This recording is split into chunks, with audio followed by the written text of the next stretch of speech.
Bonjour à tous et bienvenue sur la chaîne de votre liberté. Je suis ravi de vous retrouver pour l'interview du dimanche. Et ce dimanche, je suis ravi d'accueillir pour la seconde fois quelqu'un qui est vraiment passionné par Realty et qui nous développe des super outils. Et on va en parler. Vous allez voir, il y a pas mal d'actualités sur son site. Et bien sûr, pour tous ceux qui suivent la chaîne, vous avez forcément reconnu Fred Pito. Et ben, welcome back et merci d'avoir accepté ma seconde invitation. Alors, salut Cédric, merci de cette deuxième invitation, mais bon, on avait déjà discuté entre nous. C'est quelque chose que je t'avais promis quand je ferai des grosses évolutions sur le marché secondaire, qu'on referait une nouvelle vidéo pour le présenter à tout le monde. Alors, Et je ne comme sais pas si tout le monde me connaît par rapport à la première vidéo, mais donc, je suis Frédéric Pito, je suis ingénieur en génie électrique, je travaille dans une société qui vend des produits pour protéger les systèmes électriques, surtout les systèmes de moyenne tension. Je suis passionné d'informatique depuis que je suis tout petit. Je suis rentré dans l'aventure Realty en janvier 2022. Chaque année, j'ai développé un outil tout neuf, donc à savoir un petit site pour trier des offres en 2022. Ensuite, j'ai fait mon premier site, donc qui était PitSwap, avec mes découvertes de React Python. Et là, maintenant, on est passé à Pitsbee, où c'est un site beaucoup plus évolué, qui va beaucoup plus en profondeur dans l'exploitation de son portefeuille Realty. Pour l'instant, il y a des fonctions qui sont là. Demain, il y en aura beaucoup plus, je pense. Et du coup, on va voir ces nouvelles fonctionnalités. Parce qu'en effet, j'ai l'impression que chaque semaine, t'en crées des nouvelles. Et du coup, même moi, je peux pas suivre à présenter toutes les nouveautés. Donc, au moins, c'est l'occasion de cette vidéo de faire découvrir aussi toutes les nouveautés qu'il y a eu depuis du coup, la dernière vidéo. Juste, déjà, c'est cool. Tu t'es présenté et un peu nous rappeler pourquoi aussi tu as commencé à investir chez Realty et quel est ton objectif en investissant chez Realty. Alors, comme je l'avais dit la première fois, quand est arrivée la période du Covid en 2020, je me suis intéressé sur tous les investissements, ou toutes les économies que j'avais placées à droite à gauche. Et j'ai essayé de faire une petite analyse de savoir tout ce que ça m'avait rapporté, tous ces investissements. À savoir, j'avais des investissements dans des assurances vie, livret A, en gros, tout ce qui sert à rien à tout le monde, plus un investissement en cellier dans une maison que j'avais achetée à 100 km de mon domicile. En faisant mes recherches, j'ai commencé à tomber sur des sites où on pouvait faire de l'immobilier tokenisé. Et je suis assez tombé amoureux de cet immobilier, pas forcément tokenisé, plutôt fractionné. Voilà, parce que je suis passé par d'autres sites au démarrage avant de passer par Realty. Mais ces autres sites m'ont amené jusqu'à Realty. Et je dirais aujourd'hui, c'est là où j'ai le plus gros de mon investissement. Si je vais découper, je dois avoir, si on prend 100% dans ce que j'ai dans Realty, je dois avoir la moitié que j'investis dans de la crypto et je dois avoir à peu près 20 ou 25% que j'ai dans un PEA aujourd'hui où je gère mon achat d'actions. Pas encore de compte titre, je ne regarde pas les actions en dehors de la France. Je suis axé sur la France. Je ne suis pas comme beaucoup de gens qui ont envie de se délocaliser. Moi, je suis bien en France. Je suis inclus dans une communauté sportive où je œuvre pour le bien des quilles de 8, qui est un sport local aveyronnais. Et donc, du coup, je n'ai pas d'intention de partir loin de ça parce que je suis autant amoureux de ce jeu de quilles de 8 que de Realty aujourd'hui. Eh bien, heureusement que tout le monde pense pas pareil, hein. Donc ça, c'est très important, la pluralité et encore une fois, d'avoir des avis différents. Et justement, tu es bienvenu sur la chaîne pour apporter cette vision aussi un peu différente parce que oui, sans ce point-là, on n'est pas forcément d'accord, mais ça, c'est pas de souci. Ok, et du coup, c'est quoi Alors, pour l'objectif? revenir, Pourquoi? Vas-y, voilà, mais j'allais y venir, voilà, excusez-moi Cédric. vas-y. Donc, du coup, les objectifs que j'ai au travers ces différents investissements. Donc, la crypto, c'est plus du trading, profiter des bulles qu'il y a tous les 4 ans. Donc, après, on verra mais si ça marche encore cette année. Pour l'instant, ça a l'air compliqué. Pour ce qui est du reste, ce qui est de mon PEA ou votre investissement similaire, mais après, je ne vais pas parler de tous les petits trucs que j'ai un peu comme toi, à droite à gauche. Je parle que des grosses poches. C'est plus pour générer du revenu passif et m'assurer une rente qui pourrait m'apporter de la liberté. Donc, la liberté d'entreprendre d'autres choses, comme entreprendre quelque chose autour de ce site Realty, voire d'autres sites pour d'autres plateformes ou d'autres trucs. Donc, en Ok. gros, me libérer de mon travail et récupérer de la liberté dans ce que j'ai envie de faire et d'entreprendre pour le futur. Et du coup, un peu partir à la retraite, entre guillemets, enfin, en tout cas, plus Alors, liberté ou pas. ce sera une retraite avec beaucoup de travail, mais ben, c'est pas grave. Après, ce sera quand c'est du travail passion, on va au travail sans forcer. C'est toujours plus facile. Voilà. Enfin, c'est toujours plus simple, certes. Ok, bah donc du coup, tes investissements, et donc on l'a bien compris, principalement Realty, et bah, vont permettre en tout cas cet objectif que tu t'es fixé de te libérer, en tout cas financièrement, de tes contraintes salariées, et justement aujourd'hui que toutes ces contraintes qu'on nous donne. Voilà. Mais bon, en tout cas, tu veux rester en France. Ça, j'ai bien compris que tu veux rester en France, et c'est une très bonne chose. Ok, et donc, bon, tu nous as parlé rapidement que tu avais commencé par d'autres plateformes pour tester sur du fractionnement. Tu avais testé quoi? Alors, j'avais testé Brix. C'est surtout au travers de Brix que j'avais trouvé dans une émission Capital. C'est surtout ça qui a déclenché mon envie de rechercher des choses et d'aller sur ces différentes plateformes. Donc, j'ai commencé par Brix. Après, j'ai essayé aussi le site Bien Prêté. Bon, là, j'ai pas beaucoup d'argent dessus. Après, les autres sites de crowdfunding ou autres, ben, comme je trouve, c'est tous plus ou moins la même chose. Pour l'instant, je me suis pas diversifié sur d'autres sites. Peut-être que ça viendra plus tard. Mais pour l'instant, j'ai pas envie de trop me mélanger parce qu'après, ça fait trop de choses à suivre. Et je trouve que entre les cryptos, mon PEA avec mes actions, Realty, parce que quand même il y a pas mal de choses à suivre, plus moi tous les développements qui vont avec, et après mes sports de Kill 8 et mon travail, j'ai une vie assez débordante et occupée. Ok, très clair. Bon, comme quoi, Brix peut apporter des choses positives. Hein. Voilà. Et Donc, tout à fait, j'ai encore 5 000 euros qui sont bloqués sur Brix. Alors, du coup, je ne réinvestis plus mes loyers à l'intérieur. Donc, je les récupère et je les mets ailleurs. Donc, soit dans Realty, soit dans d'autres plateformes que je veux me servir de cet argent pour aller en tester d'autres ailleurs ou voir ce que je peux faire ailleurs. Aujourd'hui, j'ai 5 000 euros dans Brix et ça me rapporte 100, 110 euros par an. oui, c'est ce que Donc, j'allais dire. Enfin, je le sais que rendement est sur la partie quand royalty, ça doit donner 1 ou 2%. Voilà, on est loin des 10% ou les 8, 10% qu'ils annonçaient au début. Je sais qu'en général, on est plutôt à 1 ou 2%. Donc, mais en là, je ferais effet, ça deux, donc voilà. alors que j'investis que dans des trucs qui sont entre 4 et 7. Mm. Donc, bah, J'aurais déjà fait des mails pour leur dire que ce serait bien qu'ils fassent comme d'autres sites. En gros, hein, quand le rendement est mensonger, pourquoi ne pas le mettre à jour, hein? C'est mieux. Pour les gens qui veulent acheter sur leur secondary market une action qui est à 0%, c'est bien de le savoir. Sur Brix, il y a des biens qui ne rapportent rien depuis plus d'un an. eh ben oui. Mais bon, en effet, ce serait bien de réparer la base avant de s'atteler à faire augmenter la partie actuelle. Voilà. Enfin, certes, ils l'ont abandonné la partie royalties, mais en effet, ce serait pas mal qu'ils gèrent, hein, malgré tout. Ils ont fait des erreurs, ça arrive hein, à tout le monde, mais bon, ce serait bien en effet qu'ils s'améliorent là-dessus. Ok, bon, on va pas parler plus longtemps de briques, c'est pas le sujet. Et du coup, je Bien voulais. prêté, parce que tu en as fait une vidéo il y a 2 semaines et je pense que tout le monde est d'accord. Ouais, non, mais moi, j'en parle de temps en temps parce que je sais que je comprends toujours pas et même si moi aussi, hein, je me suis laissé tenter. Alors, j'avais pas investi parce que j'avais fait mes propres recherches, mais et mes recherches m'ont dit que c'était pas une bonne idée. Mais en tout cas, j'aurais pu me laisser tenter malgré tout. Et on fait tous des erreurs, c'est clair. Alors, Juste, ouais, sur mon dis-moi. site, j'avais mis un lien d'affiliation pour bien prêter. Donc, suite à ta vidéo, je l'ai retiré. Ça Donc, les gens t'appartient. ont dû voir. Du coup, maintenant qu'il y avait plus d'affiliations qui apparaissaient pour la Newsiscard que pour bien prêter, puisque bien prêté a disparu du site. Bon, c'est très bien aussi que la Gnosis Card. Moi, c'est plus dans l'écosystème Realty et autres, donc c'est bien plus logique. Donc c'est un très bon. Alors, pour revenir sur la Newsiscard, il y a beaucoup de gens qui pleurent que chez Realty, il y a des trucs qui sont difficiles, mais bon, moi, sur la Newsiscard, j'ai déjà eu mes 2 abonnés, mes 2, comment on appelle ça, mes 2 référals. J'ai mon token NFT qui me donne 1% de cashback supplémentaire, et ça fait 2 mois que j'attends qu'il l'active.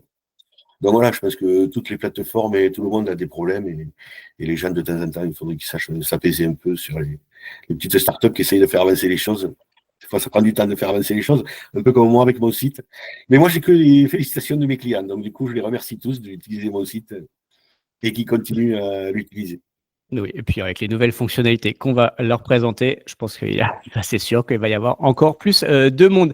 Ok, donc je voulais juste qu'on parle, avant de présenter du coup le site, juste qu'on parle des actualités qui ont eu lieu chez Realty depuis notre dernière vidéo et juste un peu avoir ton avis là-dessus. Alors, je ne les ai pas forcément classés dans l'ordre, mais bon, voilà. Après, voilà, on va assez vite, tu nous donnes vite fait ton opinion. Donc, qu'est-ce que tu penses de l'arrivée prochainement, soon, j'ai envie de dire, en Colombie? Voilà, ça fait 5 mois qu'on l'attend, mais normalement, ça devrait arriver bientôt. Et voilà, alors moi, Phil Forscher, je le connais un petit peu, on échange beaucoup sur Telegram, donc du coup, j'y demande régulièrement des nouvelles de savoir quand est-ce que ça arrive, donc c'est toujours soon, soon, soon. Donc je suis un peu comme toi, dans l'attente, j'ai envie d'acheter en Colombie. Okay. Bon, après, j'achète un peu tous, moi, minimum. Et là, tu en achèterais un peu plus qu'un token ou pas? Alors, en général, au Panama, tous les biens qui sont au Panama, j'ai 10 tokens de chaque. Comme le Panama, c'est nouveau, du coup, pour gonfler mon bag ailleurs des USA, j'en achète un petit peu plus au démarrage. Après, comme dans tout nouveau territoire, comme on peut le voir chez Realty, que ce soit Alabama, Texas, ailleurs, dès qu'ils commencent à se diversifier, on commence à voir tomber 4, 5, 6 biens, et puis ça s'arrête d'un coup. Donc, du coup, si on veut avoir une bonne diversification, il ne faut pas en acheter qu'un seul là, dès qu'il y a des nouveaux coins. Donc, en général, quand il y a un nouveau coin, c'est minimum 5 tokens, voire 10, pour avoir un gros bac diversifié à d'autres endroits. Ça marche. Et du coup, comment tu vois les futures zones qui sont potentiellement annoncées? Alors, attention aux annonces, hein, parce qu'on nous a annoncé l'Europe il y a 2 ans, c'est pas là. On a annoncé les UK, ça n'a plus l'air d'être trop dans les tuyaux non plus. Donc là, on nous annonce l'Arabie Saoudite et l'Indonésie dans l'année, normalement. Qu'est-ce que tu en penses de ces zones-là? Pour l'instant, moi, j'ai pas. Moi, j'ai pas d'a priori. Moi, je trouve que c'est bien qu'on essaye de se diversifier et qu'on aille dans plein d'endroits. Ce que je disais, c'est que pour le marché européen, je pense que c'est mort, on n'aura jamais parce que pour l'instant, en Europe, il y a trop de taxes sur le marché secondaire. Donc, à partir où il y a des taxes sur le marché secondaire n'a plus de sens et donc pas de marché secondaire, pas de realty. Puisque le fait de pouvoir échanger les tokens, c'est une sécurité pour chacun de pouvoir avoir un exit rapide. S'il n'y a pas ça, il n'y a pas de sens à Realty. Ça revient pour moi, comme je te disais, du crowdfunding. Donc, en gros, tu investis dans un prêt qui doit durer 5 ans. Et donc là, ce sera la même chose. Si on doit investir en Europe, on achète une maison, on la garde 5, 10, 15, 20 ans et on peut s'en séparer que quand c'est fini. Donc, pour moi, Realty, c'est on rentre quand on veut, on sort quand on veut. S'il n'y a pas les caractéristiques qui permettent de le faire, ben, du coup, c'est pas un pays viable. Voilà, moi je pense que c'est comme ça qu'il faut le voir. Donc j'espère que les autres pays qui proposent, eh ben, ce sera des choses qui permettront ça. Et du coup, le fait d'arriver dans, que ce soit Moyen-Orient, Asie et autres, bon, c'est juste cool parce que on se diversifie en termes de zone ou justement, Oui. quand même, la question, c'est qu'ils sont toujours dit, on va aller sur des choses qu'on connaît. Donc là, je suppose qu'ils vont faire appel à des partenaires. Hein. Je sais pas, vu que la difficulté qu'ils ont parfois à nouer des partenariats depuis de nombreuses années, voilà, est-ce que tu as confiance sur cette partie-là ou pas? Bah, alors après, pour l'histoire des partenariats, je pense que c'est compliqué parce que je pense que les gens pensent que c'est compliqué pour Realty de trouver des partenaires. Et moi, je pense que le monde, c'est un monde de requins. Il y a des business partout. Et les gens qui s'associent ou pas avec Realty, quand ils ont une maison à vendre, s'ils peuvent faire 20% de marge sur la maison, ils vont faire 20. S'ils peuvent faire 60, ils feront 60. Quand Realty les contacte et dit, moi, je voudrais t'en acheter 100 dans l'année, mais à ce moment-là, il faut que tu fasses que 5% de marge. Et voilà, peut-être que les gens ne sont pas d'accord. Ils préfèrent en vendre que 3. Moi, je vois dans mon boulot, on préfère prendre des projets one-shot à 60% de marge que d'essayer d'avoir un contrat récurrent avec ce client-là, avec des marges beaucoup plus faibles. Donc, c'est compliqué, le monde d'aujourd'hui. Il y a des requins, les gens, ils veulent prendre le maximum à chaque transaction. Et ça freine. Je pense que Realty, ce qu'ils font, comme là, de créer leur société de gestion immobilière, d'avoir embauché Phil Forscher pour s'occuper de la Colombie. Je pense que c'est plus par là qu'on arrivera à trouver de la diversification. Mais ce n'est pas en essayant de trouver des partenariats avec des coquins qui essayent de prendre de la marge sur nous. Et du coup, comment ils vont faire en Indonésie, en Arabie Saoudite? Ils vont embaucher un Phil Forscher saoudien ou comment? Je pense qu'il faut trouver un Phil Forscher en Arabie Saoudite ou ailleurs et essayer de développer comme ça. Ok, bon, on verra. Donc, encore une fois, Après, on verra. voilà, c'est pas là. Je n'ai pas de boule de cristal, je ne peux pas savoir comment il faut faire. Mais quand on voit que même avec Phil Forscher, ben, ça prend un sacré délai pour arriver à faire quelque chose, alors imagine avec un contracteur qui prendrait plus de marge que Phil. Oui, après, alors, pareil, hein, je sais pas, je vais pas parler souvent à Phil, mais est-ce qu'il est vraiment salarié ou est-ce qu'il est juste indépendant quand même de Realty? Tu vois, il y a ce genre de choses parce qu'au final, que ce soit Rémi qui doit signer les papiers et donc qui doit aller en Colombie pour signer les papiers, bah, en fait, c'est normal que ça traîne. Enfin, si Phil il pouvait tout signer, enfin, ce serait beaucoup plus simple. Donc, au bout d'un moment, il faut déléguer. Enfin, il faut réellement déléguer. Enfin, voilà, encore une fois, c'est ma vision de loin sans avoir toutes les informations. Hein. Donc, bien sûr, je ne suis pas à l'intérieur, donc je ne sais pas. Mais c'est bon, c'est quand même, je trouve ça un peu bizarre. Et si à chaque fois qu'il y a une nouvelle propriété, Rémi doit aller en Colombie, on risque pas d'avoir beaucoup de propriétés. Hein, donc, Et on est d'accord, mais ça, c'est un autre problème. Ça, je dirais, c'est plutôt un problème de Jean-Marc ou Rémi à pouvoir lâcher la bride un peu et à laisser un peu plus d'autonomie aux gens. Aujourd'hui, je pense que le frein, il est là. À partir du moment où on veut piloter tout ce qui se passe et gérer tout ce qui se passe, les journées, elles font que 24 heures. Donc, ils sont que deux. Ils ont du travail peut-être pour 48 heures par jour aujourd'hui. Et du coup, c'est peut-être là un problème. Moi, aujourd'hui, quand je vois que depuis le début, bon, c'est très bien, hein, ils animent des CC tous les jeudis, tout ça. Ils sont 5-6 participants chaque fois à ces CC. Il n'y a que Jean-Marc Aurémy qui parle. Et les autres, ils sont là, on dirait une bande dessinée, quoi. S'il y a une question tout par mois, ils répondent une fois. Moi, je sais pas, à un moment donné, ils pourraient lâcher la bride et puis, à tour de rôle, chacun présente les CC. Si eux, ils sont trop occupés, ben, qu'ils arrêtent de le faire. Et un autre pourrait le faire aussi bien. Je pense que Raphaël, Michael, ils peuvent prendre les leads et les présenter tout seuls. oui, non, bah, ça, c'est une certitude. Et Et je pense que c'est peut-être pareil des dans thèmes. d'autres choses de l'entreprise. Non, non, mais Un oui. peu Non, plus mais de, bon, ça, je un l'ai peu dit plus de souvent, hein, ça serait délégation. bien en effet que moi, je suis pour même qu'il y ait presque un président salarié qui a une vision extérieure et vraiment et finalement qui a vraiment comment dire, qui a des techniques un peu aussi pour optimiser les choses parce que le but, c'est pas de. Enfin, la vision, Realty, c'est la vision de Jean-Marc et Rémi, ça c'est une certitude, donc ça on va pas le changer. Mais voilà, et au bout d'un moment, je pense que aussi l'organisation, elle n'est pas optimale. Et je pense qu'il y a en effet qu'il va absolument tout gérer et ne rien déléguer. Presque, on a l'impression, d'un moment, c'est normal qu'il y ait plein de retard parce que c'est techniquement juste c'est inhumain, hein, c'est pas possible. Donc ça, au bout d'un moment, c'est juste logique. Mais bon, on verra si un jour ça arrive. Après, il y a d'autres petites actions que les gens ne voient sûrement pas de l'extérieur. En gros, Realty, ils ont une roadmap, donc du coup, ils rajoutent des fonctions petit à petit, petit à petit, petit à petit. Mais le fait de se rajouter des fonctions, ça rajoute aussi du job à Realty. Parce que du coup, tous les outils qui sortent, toutes les choses qu'ils font, ben, il faut les maintenir. Donc du coup, chaque fois qu'ils rajoutent des fonctions, ben, quelque part, ils se rajoutent du temps de travail. Et donc, du oui, coup, mais en parfois, agrandissant le scope, bah, il faut agrandir aussi le volume de personnel. Et quand tout ça, ça n'agrandit pas, eh bien, forcément, c'est des heures, des heures, des heures qui se rajoutent aux gens.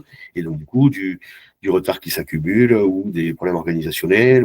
Donc, il y a sûrement des choses à remettre à plat, mais après, moi, je ne leur jette pas la pierre. non, Je non. pense que c'est compliqué. Moi, je vis la même chose, hein. Mon site, je rajoute des fonctions, mais j'ai de temps en temps des régressions, des trucs qui ne marchent pas. Je n'ai pas le temps de tout tester, tout revoir.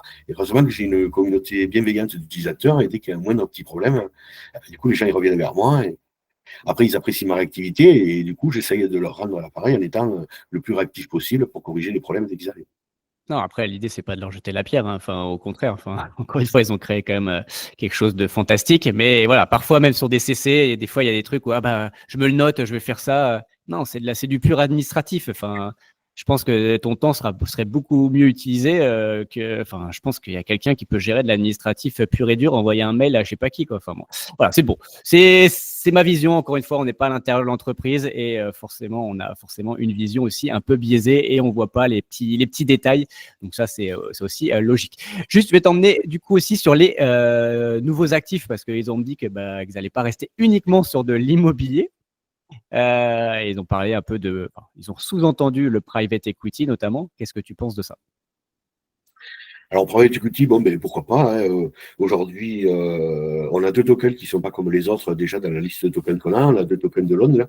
Bon, je ne sais pas ce que ça va faire. Je pense que dans 2 ans, on ne les aura plus. Moi, dans 2 ans maintenant. Après, je ne sais pas. C'est un peu comme un cheveu sur la soupe. Je ne voudrais pas qu'il y ait du private equity qui arrive, qu'il y ait juste 3 tokens et puis qu'on ne fasse plus. Euh, Après, pour moi, c'est un problème. Moi, aujourd'hui, je ne sais pas comment je vais restructurer le site. Est-ce que je fais deux parties pour avoir l'immobilier d'un côté, le private equity de l'autre? Donc, du coup, on va attendre de voir vraiment ce qui arrive. Est-ce que c'est un coup d'essai qui finit par un coup dans l'eau ou est-ce que c'est un coup d'essai, puis on transforme ce essai et on engage la partie et on revient avec, euh, avec d'autres écoutes. Oui, Petit clin bon. d'œil à Angleterre, France, Mm. ça m'histoire. Mais ouais, bon, si je peux donner un peu mon avis là-dessus, et je pourrais en avoir à discuter avec d'autres personnes. Pour moi, Realty, c'est de l'immobilier. Et en fait, si tu veux créer de l'equity, tu crées C'est un peu comme CleanSat Mining. Voilà, tu fais du mining, tu crées une autre société. Tu veux créer de l'equity, tu fais une autre société. Pour moi, après, elles peuvent être filles avec des liens sur le site, ça, il n'y a pas de souci. Mais en fait, de tout mélanger, demain, ils vont me sortir des voitures, des trucs, enfin, je sais pas, des voitures de collection, des sneakers sur Ulti. Enfin, non, au bout d'un moment, je trouve que c'est se perdre et je suis pas sûr que ce soit la meilleure idée. Mais bon, après, voilà, encore une fois, ce sera à chacun de se faire sa propre opinion. Après, bon, ça peut se faire aussi dans le même site. Il suffit de catégoriser chaque chose et la même Ouais, mais bon. entreprise peut faire les mêmes choses, mais après, il faut savoir séparer les choses. Il faut 3 marketplaces, il faut différencier les choses. Quand tout est mélangé, je suis d'accord avec toi, c'est un sac de billes. Il y en a des bleus, des rouges, des vertes et on ne sait plus où on en est. Ah, donc c'est ça, c'est clair. Qu'est-ce que tu penses de la DAO? Alors, DAO, c'est quelque chose que je suis de très, très, très, très, très, très loin. Ben, comme j'ai dit tout à l'heure, j'ai un planning assez chargé entre toutes mes activités. Donc, du coup, je n'ai pas le temps matériel de rentrer dans le détail de tout ça. Après, la DAO, ben, je pense que c'est bien pour tout le monde. Trouver du financement pour tous ces outils. Moi j'attends qu'ils mettent en place ce financement, comme ça je pourrais en faire de même. Ok, très bon point. Et après, tu peux être concerné par la DAO quand même, parce que comme tes outils sont quand Oui, même tout à fait. liés au YAM et au YAM principalement, je pense que du coup, en tout cas, tu vas rentrer dans les conditions pour, en tout cas, être éligible à je sais pas quoi, en tout cas avec la DAO. Et le token Citizen, je crois, qui est pour les participants. Oui, oui, mais après, il y a des possibilités comme. Bon, voilà. Enfin, en tout cas, à mon avis, il y a des choses à faire que tu peux faire avec la DAO quand celle-ci sera opérationnelle réellement, parce qu'aujourd'hui, elle n'est pas très opérationnelle. Et en tout cas, Alors quand. après, pour arriver à démultiplier ce DAO, il faudrait arriver à trouver de l'utilité à ces tokens de règles. Donc aujourd'hui, les règles, bon, c'est bien, ça sert à voter. Je pense qu'il y a très peu de gens qui sont intéressés par le fait de voter. Par contre, le fait d'acheter des maisons et qu'on se voit par la suite distribuer avec des règles, c'est bien de pouvoir les utiliser et pas forcément les changer en USDC pour acheter des tokens. Ça pourrait servir à payer des services dans tous les outils de la DAO, y compris le mien. Voilà, par exemple. Et puis, bon, après, on attend toujours que les Soons soient transformés en règles aussi. Je pense que ça il y a un petit moment que ça dure. Donc, ça permettrait d'avoir vraiment encore plus de règles parce que là, on a eu les 100 règles chacun, enfin chacun par wallet. Donc, après, à part si vous en avez acheté ou pas individuellement, ce qui est, je crois, ton cas. Mais sinon, voilà, on n'a pas grand-chose. Et puis, on voit les votes. Je le dis à chaque fois dans les mags et autres. Enfin, les votes, c'est 95% de oui à chaque fois, peu importe la proposition. Donc, bon, au bout d'un moment, ça donne pas trop envie d'aller voter, quoi. Enfin, je pense pas que les habitants de la Corée du Nord, ils ont envie d'aller voter régulièrement au final quand c'est déjà fait. Donc, voilà, sauf si on les oblige. Euh, Alors, après, pour revenir à ce que tu dis par rapport à mes utilisations de règles ou RWA, il est vrai qu'au travers de Ulti, j'investis aussi dans tout ce qui est l'écosystème autour. Donc, du coup, j'investis un petit peu dans les pools pour les règles, dans le pool pour le RWA. Donc, en gros, mon investissement, c'est plus hebdomadaire. Donc, de façon hebdomadaire, au travers de mon pèlerin, je me fais des virements bancaires de mon compte en banque directement en Bisaï sur mon compte. Et chaque semaine, je place 0,2 RWA dans des pools. Et après, je fais un peu de suivi de ce qu'il y a sur le règle. Alors, soit j'achète des règles, soit j'en remets un petit peu plus en pool, soit chacun sa méthode au travers de ça. Moi, je contribue à la liquidité pour que les tokens soient le plus liquides et qu'ils s'échangent le plus possible. Et échangez-les beaucoup, parce que voilà, ça me rapportera un petit peu à moi si les jeunes se les échangent énormément. Un très bon point. Échangez vos règles. Et RWA, Et RWA aussi, ouais. Après, qu'est-ce que j'avais noté? Les comptes simplifiés qui ne sont toujours pas là. Qu'est-ce que tu en penses? Est-ce que c'est quelque chose que tu attends ou pas? ah oui, ça c'est quelque chose que j'attends, que tout le monde attend. Je pense que c'est intéressant de savoir comment l'argent est dépensé. Moi, ce qui m'intéresserait le plus dans tout ça de savoir, c'est comment sont dépassés les frais de maintenance et les initiales réserves pour réparation. Bon, et si on va dans les stats de mon site, je crois, vu que tous ces comptes-là, bon, mais apparemment, il n'y a pas un suivi spécial, donc du coup, on ne va pas trop bouger ces chiffres. Pour moi, je suis plus du fait que si on dit qu'il faut faire des travaux dans une maison, ben, normalement, on fait des travaux dans cette maison. Normalement, chaque cycle annuel bancaire, on devrait arriver à la fin de l'année, et donc soit on réévalue le token pour inclure les travaux, mais de toute façon, si on a dépensé l'argent n'est plus dans les comptes. Vu que le prix du token, il est censé référer il est censé être lié avec l'état des comptes. Si on a dépensé dans une maison qu'on a acheté 80 000, je veux dire 10 000 euros de travaux, bah, du coup, le token, il devrait baisser de 10 000 si on a dépensé ces travaux, jusqu'à la réévaluation. Donc, du coup, le prix des tokens, il devrait plus bouger que ceux qui bougent aujourd'hui, et ne serait-ce sans réévaluation. Je suis d'accord, en effet. Le Elle prix du devrait au token, moins, limite automatiquement, hein. Enfin, en effet, bah, il n'y a pas la réévaluation manuelle. On sait que c'est un débat en ce moment, c'est compliqué. Mais au moins, bah, si les réserves de maintenance, c'est plus les mêmes, les réserves de travaux, elles ont été dépensées, bah, le token, il vaut plus la même chose, hein. Donc là, il faut changer le prix, quoi. Au bout d'un moment, ça devrait être et on est presque d'accord. automatique, en fait. À partir où il n'y a plus d'argent dans les comptes, il ne devrait plus y avoir le prix dans le token. Oui, si le Bah, token est censé être lié avec les comptes. bah C'est oui. pareil pour les frais de réserve. Les réserves pour maintenance, aujourd'hui, c'est un pourcentage identique qui est prélevé sur tous les tokens. On n'est pas forcé de dépenser les frais de réserve à la même cadence partout. Donc, si on avait un suivi de ça, on pourrait voir que sur certains immeubles, c'est toujours à zéro. Sur d'autres, il y a un chiffre qui est plutôt correct et qui a tendance à augmenter. Et donc, du coup, si ce chiffre augmente, le token devrait augmenter ou diminuer en fonction.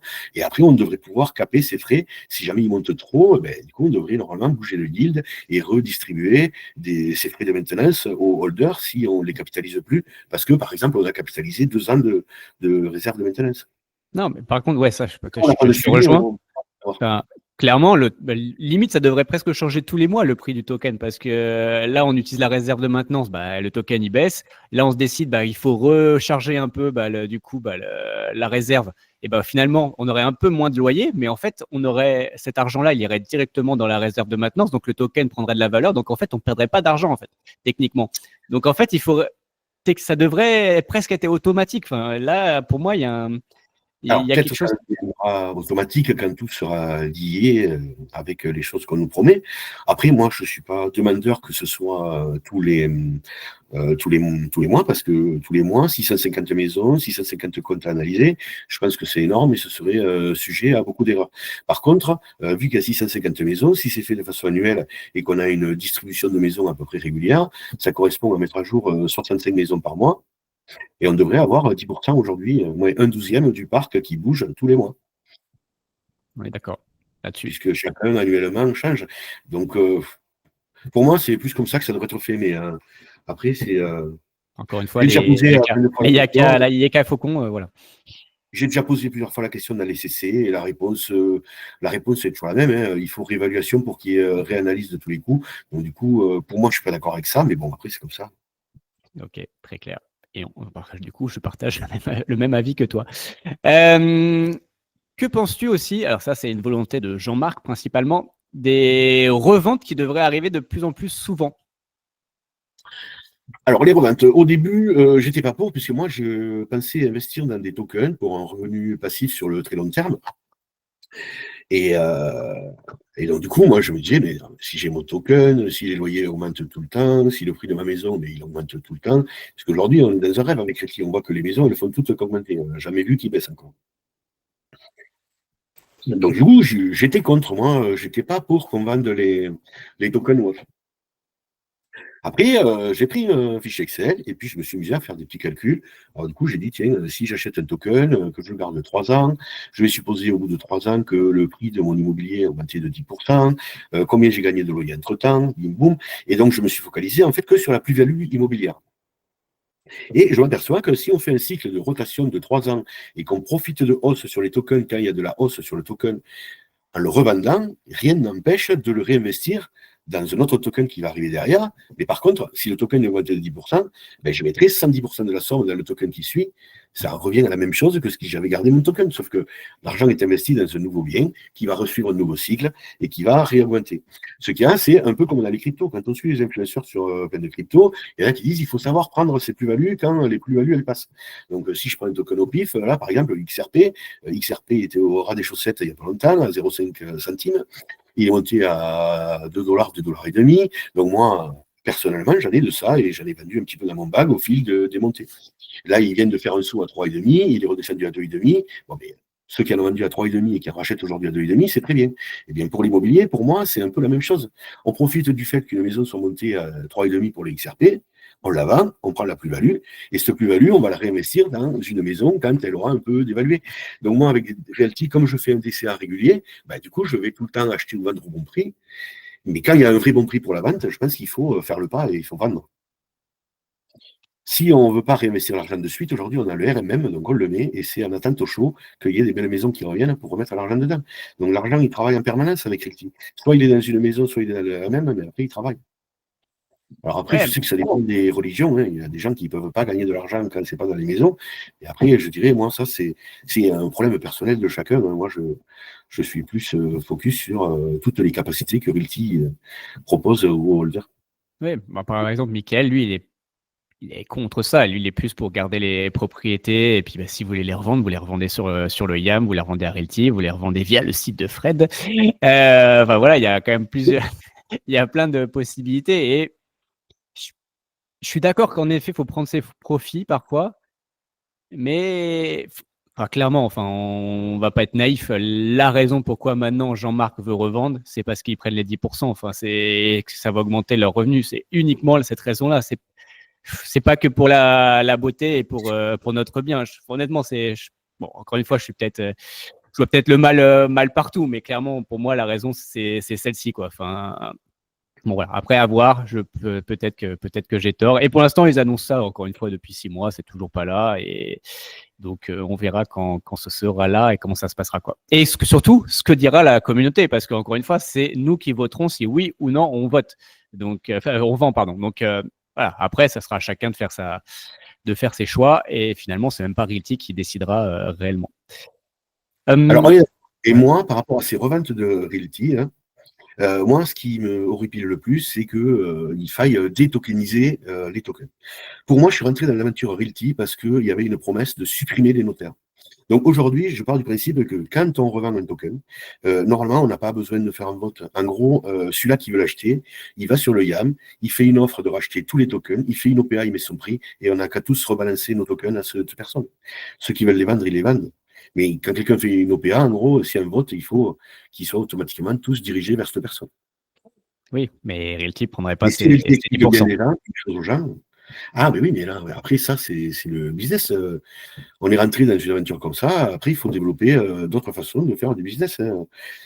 À eux de développer cette interface YAM pour prendre un pourcentage sur les transactions, comme n'importe quel DEX fait aujourd'hui. Si je veux échanger un XDAI contre un USDC, mais si je passe par CoSwap, ils vont prendre 0,3% des frais de la transaction, ou je ne sais plus combien, mais bon, ils se payent.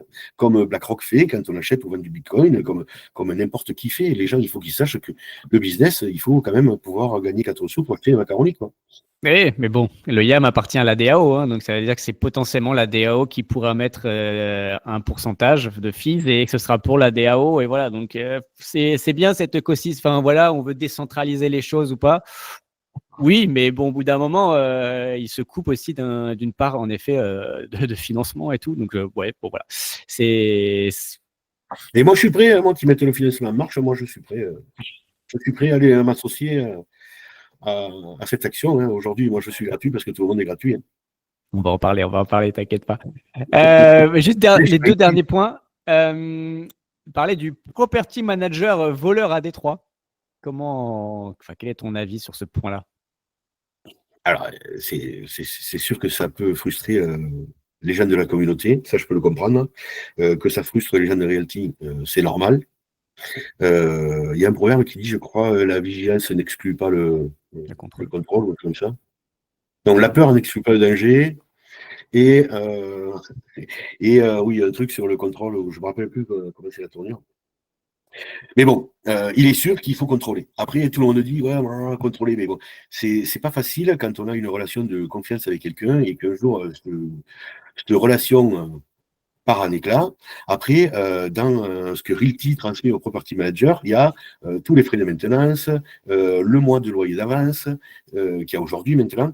Il y a, je dirais, un volume d'argent qui permet à un property manager de redistribuer des loyers à Realty en se basant juste sur les fonds qu'il y a dans chaque compte.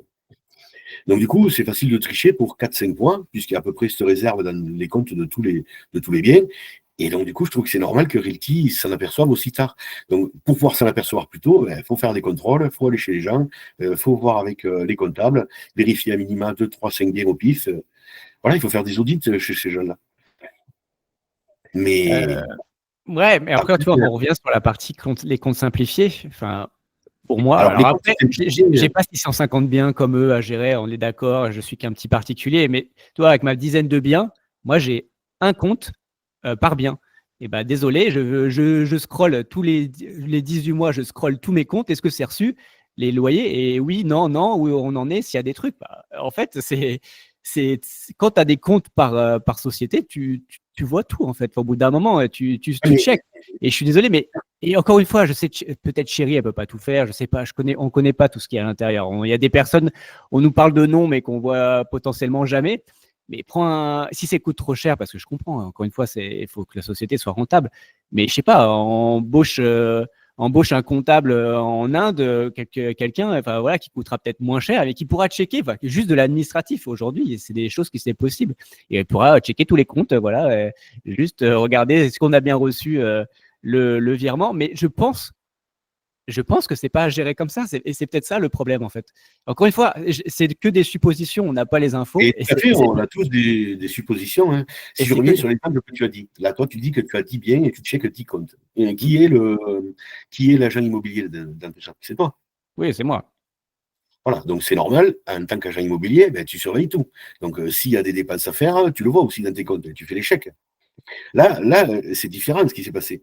Realty donne, signe un contrat avec une personne pour qu'il lui gère le bien. Donc du coup, il y a un contrat avec qui lie ces deux parties. La partie en face doit distribuer les loyers à Realty. Si sur chaque bien, tu as une provision de 3 000 euros, ben, quand Realty te demande un appel de fonds pour les loyers, ben, tu distribues la part que tu dois envoyer à Realty. Mais ça ne t'empêche pas, toi, d'encaisser le loyer, de liquider les fonds que tu as sur chaque bien, donc de vider les comptes. Et Realty s'en aperçoit quand le gars il dit je ne peux plus rien t'envoyer, je n'ai plus rien sur les comptes.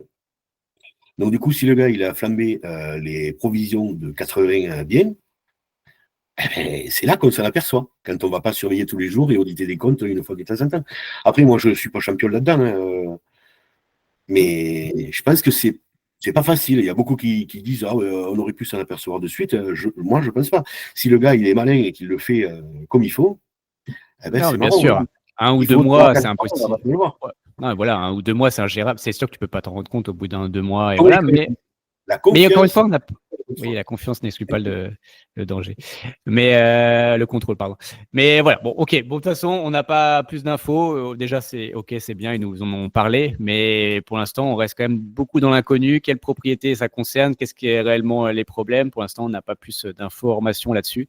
Donc, Voilà, après, malheureusement. leur façon de résoudre le problème en disant qu'ils vont prendre à leur charge tout le manque à gagner pour tous les holders, bon, mais je trouve que c'est fair play, mais ça cache aussi d'autres choses. En gros, de par cette méthode, c'est aussi un peu pour calmer au maximum ce petit problème, éviter qu'il y en ait certains qui prennent peur et qu'il y ait un exit de Realty, éviter certaines choses. Moi, quand je regarde la profondeur des comptes, si on va sur le site de HPST, on peut voir à peu près quels sont les propriétaires qui gagnent à peu près combien en loyer.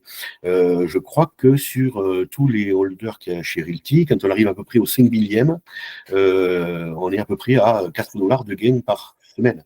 Donc, ce pas des gains énormissimes pour les gens, mais si tous ces petits holders qui sont là en potentielle croissance future, du coup, eux, ils grandiront que si la confiance est là, et le reste, elle dure sur le long terme. Ouais, Donc mais aujourd'hui, après, mais au bout de 6 ans, je dirais, c'est un sacré emmerdement qui vient de leur tomber sur le nez, quoi. non, mais pour moi, ça fait partie du risque aussi. Tu vois, au bout d'un moment, quand tu investis, il y a une part de risque. Et tu vois, à contrario de ce que je viens de dire, voilà, ça aurait peut-être pas dû arriver si c'était, voilà, peu importe, on va pas revenir dessus. Mais par contre, je trouve ça aussi pas normal qu'ils prennent à leur charge, en fait. Enfin, ça fait partie du risque, en fait. C'est quand tu investis, là, on investit à des 10%, en fait, bah, risque-rendement, hein, ça, c'est le couple risque-rendement. Donc, il y a un risque, et oui, Et on bah, est d'accord, donc on aurait dû, ça devrait être nous qui devrions assumer, en fait, l'erreur de la société. Après, je comprends, c'est par rapport à leur image. Mais en fait, ça devrait être pour nous, quoi. Ça devrait être pour notre pomme et ça devrait être, tant pis, on touchera un peu moins. Et moi, clairement, je suis pas aligné avec ça. Je trouve ça. voilà, ça aurait dû être, ça m'aurait impacté, ça t'aurait impacté, ça aurait impacté plein de gens, mais voilà, on aurait dû. Enfin, c'est normal dans l'immobilier qu'il y ait d'un coup qu'il y ait de la vacance locative, qu'il y ait un problème. Enfin, ça fait partie de l'immobilier. Encore une fois, on n'investit pas sur un token, un ETF BlackRock qui est voilà. Enfin, normalement, c'est de l'immobilier. Riti, c'est de l'immobilier derrière. C'est pas un token, de la crypto et c'est pas Bitcoin. Enfin, voilà, faut pas oublier ça, quoi. Et donc, on aurait dû assumer, pour moi, le risque. Ok, vas-y, on passe au dernier point, si ça te dérange J'ai pas. juste un petit point à rajouter. Pour conclure ce que tu disais, moi, ce que je voulais rajouter, c'est que Realty propose le fait de pouvoir diversifier un maximum ses investissements. Et moi, c'est quand il y a des problèmes comme ça qui arrivent que je me dis, mais c'est bien, Fredo, que tu mettes 1, 2, 3 tokens dans tous les biens qui passent. Parce que je préfère être un maximum dilué dans toute l'offre Realty, que j'ai 100 000 euros sur 600 maisons. C'est pas le même impact que si je l'avais que sur 10. Parce que sur 10, si j'en avais eu 3 dans les 80 et que je dois assumer le problème, j'aurais eu 30% de pénalisation. Alors que là, ça va être du 6, 8%. C'est 80 maisons sur les 650. Au final, tu vas Donc, ce qui est important, pas être pénalisé parce qu'ils vont te prendre à leur charge. Donc, tu vois. Oui, non, mais ça, on est d'accord. Moi aussi, je suis comme toi. J'aurais préféré que ce soit des risques partagés. Qu'ils en prennent un bout à leur charge, mais qu'on en ait aussi, nous, un bout. Mais après, peut-être qu'on en reparlera dans 3 mois, mais peut-être que dans 3 mois, on aura aussi des bouts. Ouais. On verra.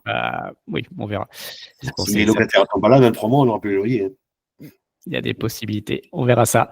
Le dernier point, avant qu'on passe du coup sur la presse de ton site, enfin des nouveautés, parce que c'est un peu l'actualité de la semaine et c'est vrai que dans les différents canaux Telegram, j'ai vu que ça grondait un peu aussi là-dessus. C'est sur du coup la gestion de Marlowe's, donc l'immeuble à Cleveland qui devait être acheté, pas acheté, swappé, pas swappé. Voilà. Que veux-tu que je te dise? Moi, j'ai acheté 10 de ces tokens. Donc après, au travers d'une fonction que je vous parlerai dans pas longtemps, j'ai réussi à en avoir 2 et quelques en plus, un peu moins cher que ce qu'ils valent. Voilà, après, mais c'est comme ça. Moi, je sais pas quoi dire là-dessus. Moi, souvent, j'analyse le parc, je vois des gens qui rouspètent pour un business qui s'est mal passé, mais on parle jamais de tous les business qui se passent bien. À une personne, je crois, sur un des canaux Telegram, où il parlait de Marlowe et qu'il n'était pas content du mail qu'il avait reçu parce que on devait avoir soi-disant une autre maison, mais au final, l'argent sur le RMM. On n'est pas dans le suivi de près. Moi, je ne sais pas où il était cet argent.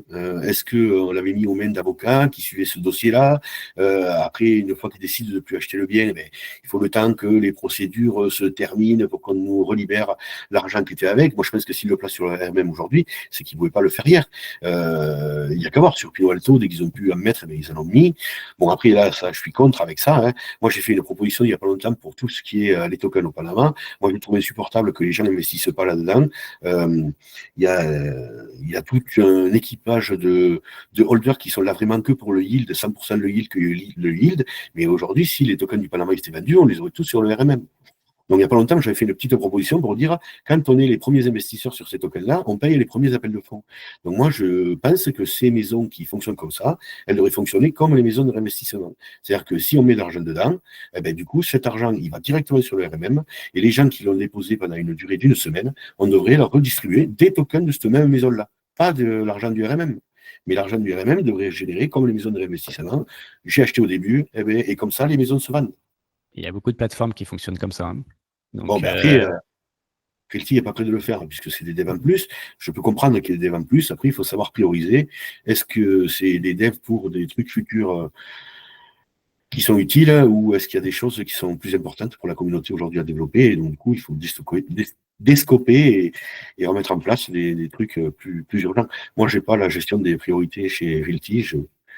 Je peux donner que mon avis. Moi, je trouve que ce serait bien d'avoir cette redistribution automatique dans tous ces tokens de mes projets de construction. On en aurait plus en marche et il y aurait plus de gens qui investiraient dedans. Là, aujourd'hui, ils peuvent en remettre d'autres, personne n'investira dedans. C'est obligatoire. Il y aura juste les vraiment fans, comme moi ou d'autres, qui vont mettre le début pour payer les 5% de l'appel de fonds du démarrage. À partir du moment où on paye le 5% de l'appel de fonds du démarrage, eh bien, tout le monde va le laisser là sur la plateforme. Et là, ça, je trouve que ça, c'est pas acceptable. Mais bon, c'est comme ça. Eh ben, c'est bien, on est là aussi pour écouter ton avis. Et ben parfait. Allez, du coup, on va passer à la presse de ton site. Est-ce que du coup, tu peux nous partager ton écran? Je retrouve la souris parce que j'ai fait l'investissement, j'ai 3 écrans maintenant. On voit en effet depuis la dernière fois, la Ah oui, caméra, ça s'est amélioré. Alors là, tu as fait des alors, investissements. j'ai fait beaucoup d'investissements. J'ai changé d'ordinateur. J'ai acheté un truc 8 à 10 fois plus puissant parce que j'en avais marre d'attendre l'ordinateur. Donc j'ai acheté une bécane. Je ne développe plus dans ma cuisine. J'ai un petit bureau que j'ai aménagé. Vous voyez pas, mais derrière moi, il y a une petite imprimante 3D aussi. Donc du coup, c'est mon petit coin informatique. Alors je sais pas si tout le monde voit le site. Normalement, tout le Ah monde oui, c'est va revenu voir. En tout cas, automatiquement. moi, je le vois. Donc, c'est parfait. Vas-y, montre-nous. Alors, donc du coup, la grosse nouveauté sur le site, c'est quand on arrive sur le site, on a des boutons pour se connecter. Donc du coup, maintenant, on peut se connecter en Web3 direct. Donc si je lance une collection, automatiquement, je vois, j'ai mes wallets qui sont arrivés ici. Donc du coup, j'ai des systèmes qui me récupèrent avec l'identifiant Realty et tout, tous les wallets de chaque holder. Donc il suffit de vous connecter avec un de vos wallets Realty et automatiquement, ça va se configurer. Donc si je vais dans les settings, j'ai tous mes wallets. Ça évite la problématique où les gens, ils ne savent pas aller copier-coller une adresse dans les settings. Donc sur le dashboard, qu'est-ce que j'ai fait sur le dashboard? La seule évolution que j'ai, je crois, c'est rajouter un petit bouton ici, je ne sais pas si on voit avec ma souris là, qui permet de faire un export en CSV de votre portfolio de tokens. Ça m'a été demandé par quelques holders. Donc du coup, j'ai mis plein de renseignements qu'il y a dans l'API avec. Donc du coup, ceux qui sont intéressés par la production peuvent aller la tester et puis me feront un retour s'ils veulent des champs supplémentaires que j'aurais oubliés. OK. Là, j'ai laissé actif que le wallet de mon Pixby. Euh, après oui, j'ai rajouté une petite fonction. Donc ici, on voit les wallets qui s'appellent Realty numéro 1, 2, 3. En gros, les gens ne sont pas fans qu'on partage leur adresse publique, ni même si je réduis au max, je dirais en mettant des petits points au milieu de l'adresse pour éviter qu'on la copie-colle. Là. Mais donc, du coup, si les gens configurent des noms, normalement, partout où il y a des écrans qu'on peut faire des copier-coller pour diffuser quelque part, ça remplace les adresses par les noms qu'on définit. Et par défaut, quand on se connecte, ça crée un nom Realty 1, 2, 3. OK. Si on passe sur les stats. Alors, dans les stats, depuis le dernier site, j'ai rajouté sous les stats, je dirais, générales de Realty. Ça, c'était la demande de Yoann de chez Realty qui m'a demandé de voir si je ne pouvais pas rajouter ça. Donc, en gros, un graphe qui montre la distribution mensuelle des loyers, mensuelle, semestrielle, hebdomadaire, Hebdomadaire. et y arriver. La distribution des loyers par semaine de Realty, donc du coup, pour qu'on la voit croître. Alors, pour le fun, j'ai voulu aussi rajouter une courbe qui montre, avec l'investissement initial, qu'est-ce qui se passe. Donc ça, tous les tokens qui sont vendus, je conserve le prix initial, le rendement initial du token, et ici, j'affiche la même courbe avec le temps, comme s'il n'y avait jamais eu de vacances locatives sur ces tokens-là. Et j'ai mis un petit bouton aussi pour faire des comparaisons.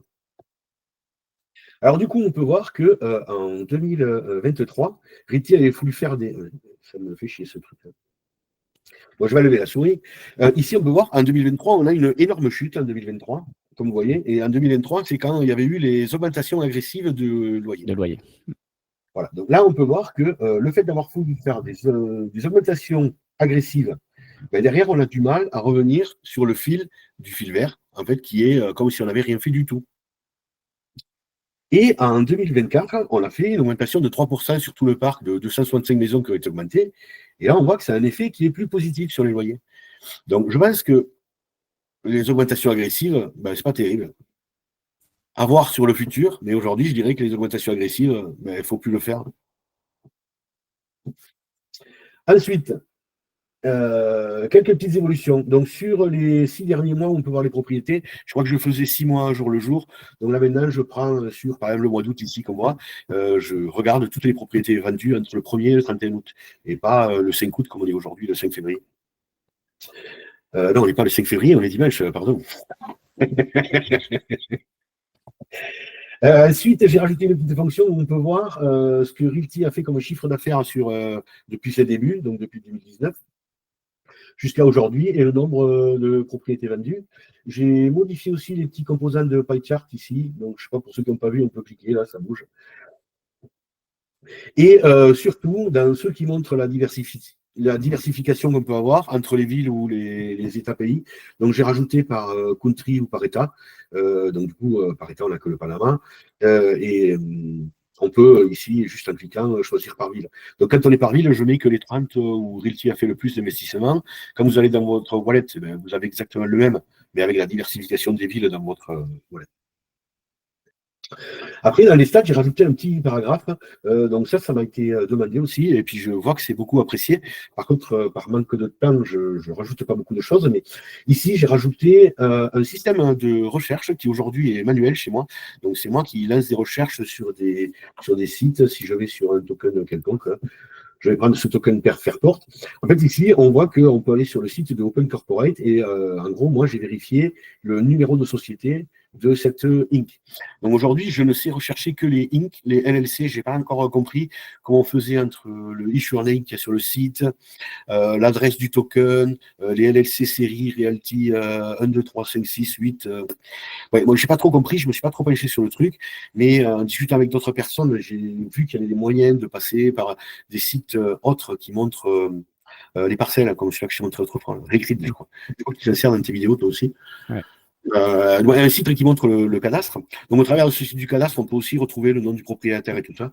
Donc, du coup, je ferai évoluer avec d'autres critères de recherche. Puis après, je compte bien sûr sur la communauté pour voir comment c'est le mieux de présenter tout ça.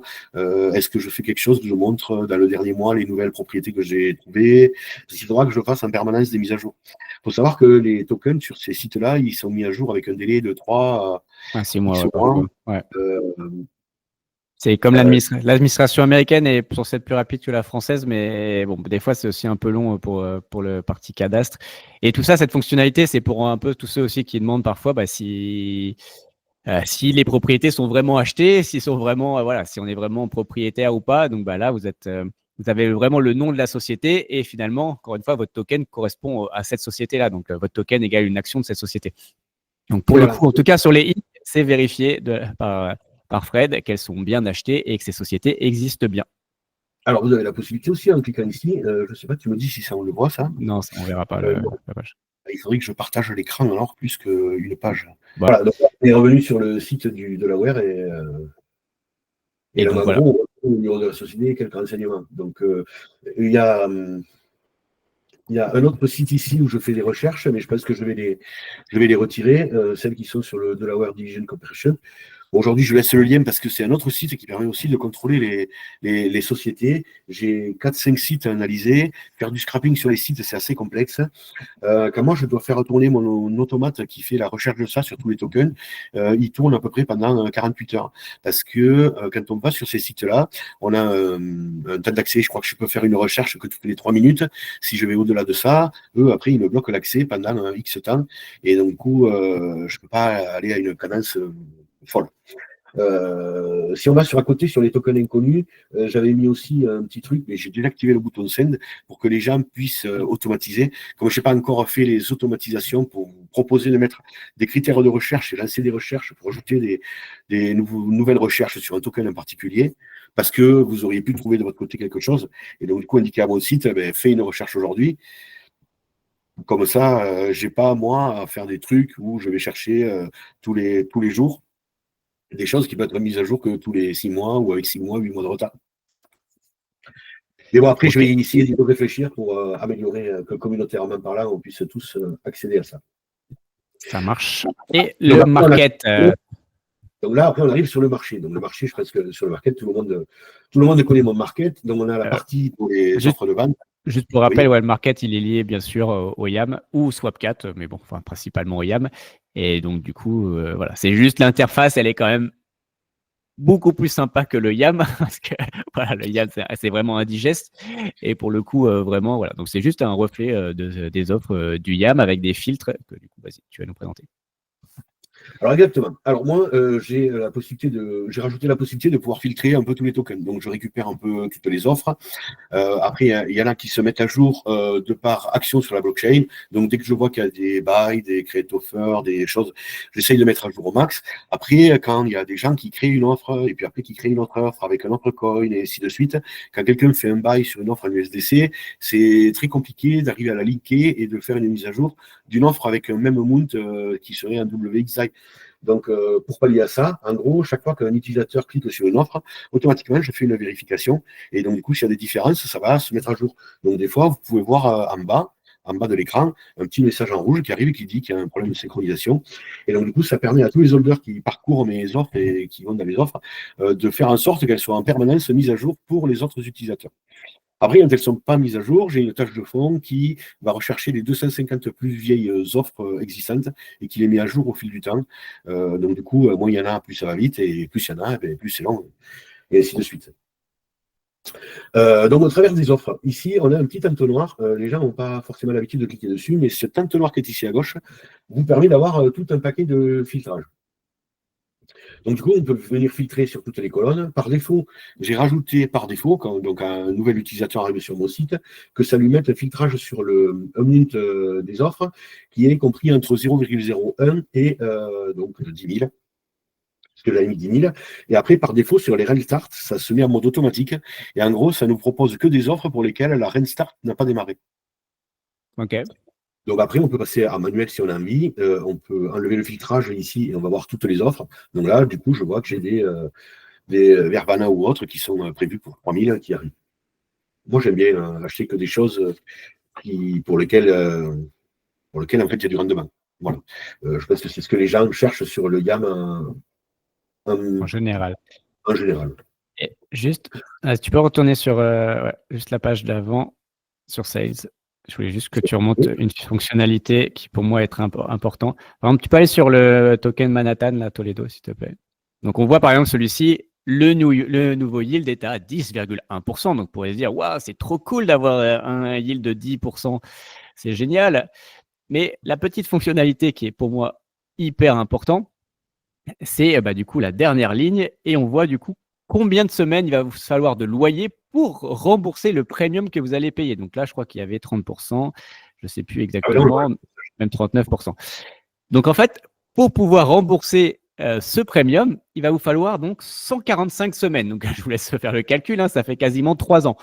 Donc en fait, pendant 3 ans, techniquement, vous ne gagnez pas d'argent. Et comme on l'a dit tout à l'heure un peu avant, du coup, c'est si Realty décide de revendre, en tout cas la communauté décide de revendre ce token, parce que finalement, il a déjà pris pas mal de valeur, en fait, vous allez être perdant, vous allez perdre de l'argent. Donc, encore une fois, vraiment, je veux que vous compreniez ça. Alors, je tiens à rajouter, Cédric, tu vois, la durée depuis le dernier pricing. Donc, en gros, Manhattan, il n'a jamais été repricé.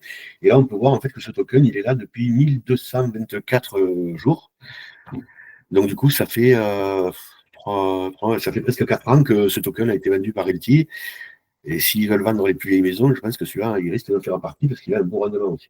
Oui, voilà. Enfin, encore une fois, c'est dans les plus anciennes, forcément, c'est celles qui ont plus forte chance de se faire revendre. Et en plus, il a déjà pas mal augmenté. Donc, clairement, ça fait partie des propriétés qui peuvent être vendues. En plus, c'est à Toledo, donc celui-ci. Donc, comme on sait que en ce moment, il y a des zones. Alors, je crois que pas Toledo fait partie des zones qui veulent revendre. Mais voilà, enfin, arrêtez de voir que le yield, quoi. Enfin, voyez ce qui est vraiment ce que vous achetez et vous achetez de l'immobilier. Donc, si tu achètes un bien à 200 000 alors que sa vraie valeur c'est 100 000, mais OK, il te faire 10%, mais en fait, tu as perdu 100 000.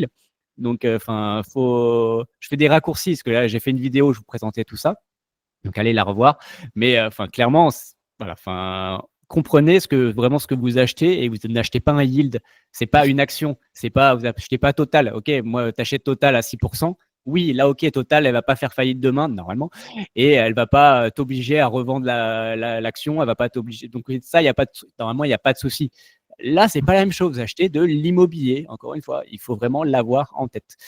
Voilà. Désolé, c'était une petite aparté. Je trouvais que c'était hyper important. Et je trouve que c'est une des meilleures fonctionnalités de ton site. Donc, je tenais à le dire. Tu as raison, Cédric, et du coup, je vais faire moi aussi une aparté pour contrebalancer la tienne. Moi, quand je vois qu'il y a des tokens comme ça, là, avec des packages, parce que celui-là, il a commencé avec un peu plus de 900 tokens. Moi, je trouve que c'est une bonne opportunité pour les holders de faire du placement comme le RMM, mais à un taux plus intéressant. Par exemple, imaginons que demain, le RMM il soit autour de 8%. Si vous voulez placer 100, 200, 300 dollars à 10%, sachant que quand il y a des gros paquets d'offres comme ça, les bots qui rachètent les offres, ils se mettent à un tarif juste en dessous. Donc là, ils vont être les bots à peut-être 9,98, 9,95 sur ce token-là. Donc si vous voulez faire du 10% sur le RMM, mais avec un RMM qui est à 8, vous sortez 200 dollars du RMM, vous achetez 3 tokens de ça. Vous remettez une offre en vente à 20 centimes de plus et vous avez votre argent qui est à 10%, comme il est là. Le jour où vous voulez récupérer votre argent, mais vous n'avez qu'à baisser le prix et automatiquement, un robot va vous racheter vos tokens puisque les robots, ils rachètent à la limite en dessous c'est 10. Donc aujourd'hui, le marché est ainsi. Peut-être que demain, les robots, ils rachèteront plus bas, je ne sais pas. Mais aujourd'hui, je peux vous le garantir, moi je le fais et ça fonctionne. De temps en temps, je suis même obligé d'en racheter puisqu'il y a des gros packages comme ça d'offres. Moi, j'ai mes offres en revente à 20-30 centimes de plus et les gens m'achètent les miennes et pas le gros package. Donc, du coup, je suis obligé d'en racheter pour remettre en fait 300$ sur un pseudo RMM à 10%. Ok, très clair. Ça marche. Vas-y. Du coup, si on veut aller plus loin, par exemple, sur mon site, j'ai acheté une nouvelle fonctionnalité qui permet de faire du rachat. Donc, ça ne va pas plaire à Cédric, mais on va acheter 0,01 token de ce Manhattan. Dans ta wallet, je n'en ai pas. On va plus acheter autre chose. C'est vrai, tu veux que j'en achète un autre, on va l'acheter un autre. Qu'est-ce que tu veux que j'achète? Je vais me mettre. La première ligne, elle a l'air très bien, là, c'était très bien. Je vais me mettre par New Deal ici, la première ligne. Tu veux que j'achète du Strasbourg? C'était mieux, c'est pas terrible, hein, mais c'est mieux que. Et puis il y en a 0,01, c'est bien, comme ça tu le libères. Ah, mais voilà, mais je vais acheter le max, comme ça je vais solder cette offre.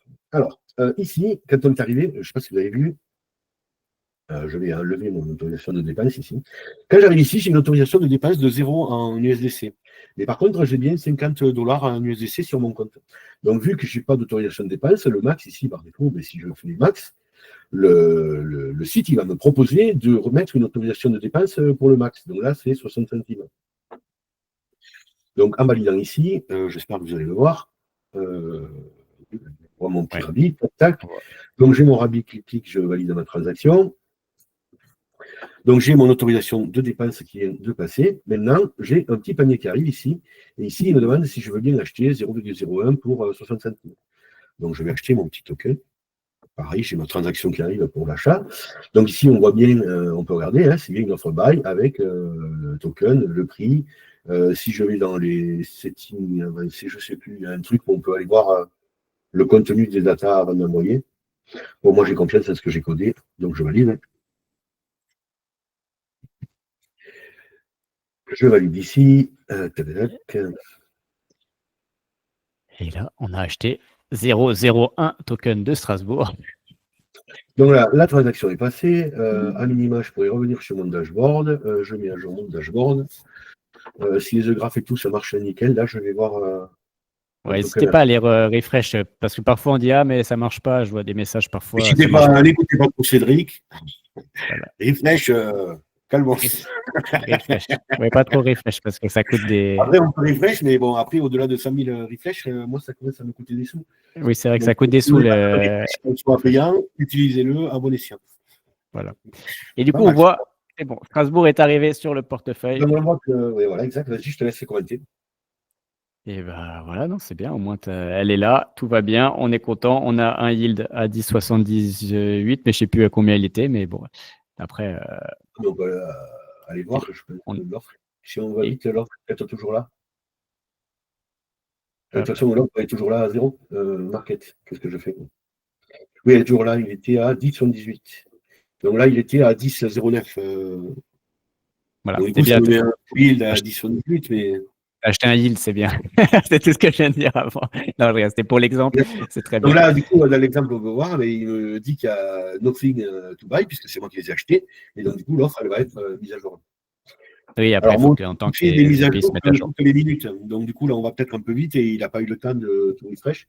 Mais si on va sur les purchases, par contre, parce que là, on peut faire la même chose à les purchases, mais c'est pour revendre des tokens.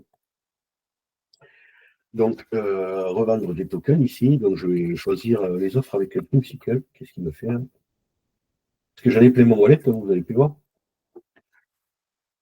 C'est les préférés de tout le monde, je pense, les Dreamcycle. Avec les Lost Shakers et tout. Moi, je les adore. Hein. Il y a quelqu'un qui a vendu 1800, 2000. Il a mis un prix à 95% sur le YAM. Ils n'y sont plus. Les gens doivent bien aimer, hein, puisque beaucoup les ont achetés à 95%. À 95%, oui, ça peut être une bonne. Typiquement, les propriétés qui pourraient être revendues dans les zones où ils ne veulent plus trop gérer, ça-ci, je pense qu'elles ont pris un peu de valeur depuis. Hein, donc, même s'il y a eu les inondations et autres. Moi, on m'en a revendu 10 tokens pendant que j'étais au ski à 97%. Mais je vais vous montrer dans 3 minutes comment on fait pour faire ça. Yes. Donc, si je veux revendre du token, bon, par exemple, là, je vois, il y a des offres stupides. Les gens, ils proposent de racheter des Dreamcycle à 1%. Donc, moi, du coup, je vous ai mis un système de filtre exprès pour que vous puissiez venir ici changer le ratio price. Si vous considérez que, par exemple, à partir de 50%, quelqu'un a le droit de vendre à moitié prix, mais plus bas, bon, après, c'est. Donc, vous pouvez régler un ratio price comme vous voulez, mais si j'active le filtre ici, les offres débiles, je ne les vois plus. On peut faire la même chose pour interdit de vendre au-delà de 200%.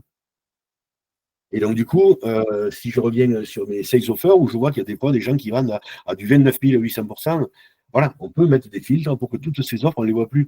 Et si on masquait toutes les offres de tous ces coquins, ils n'en feraient plus les offres, puisque sur tous les sites, tout le monde peut filtrer. Donc, du coup, si on ne les voit jamais, personne ne se fera avoir à cliquer par erreur et à les acheter.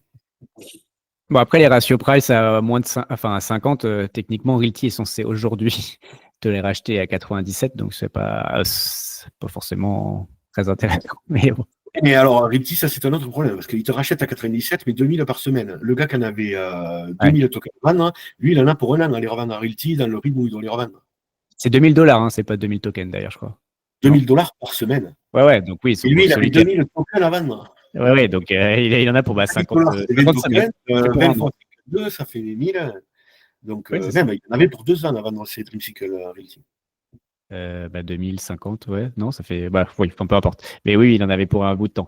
Ça, c'est 2000 clair. tokens, oui, il faut 2 ans pour les vendre à Realty à 2 millions. Et tu vends que cela. Et alors, je pense qu'il a vendu aussi les 1000 Boston, il a vendu d'autres tokens.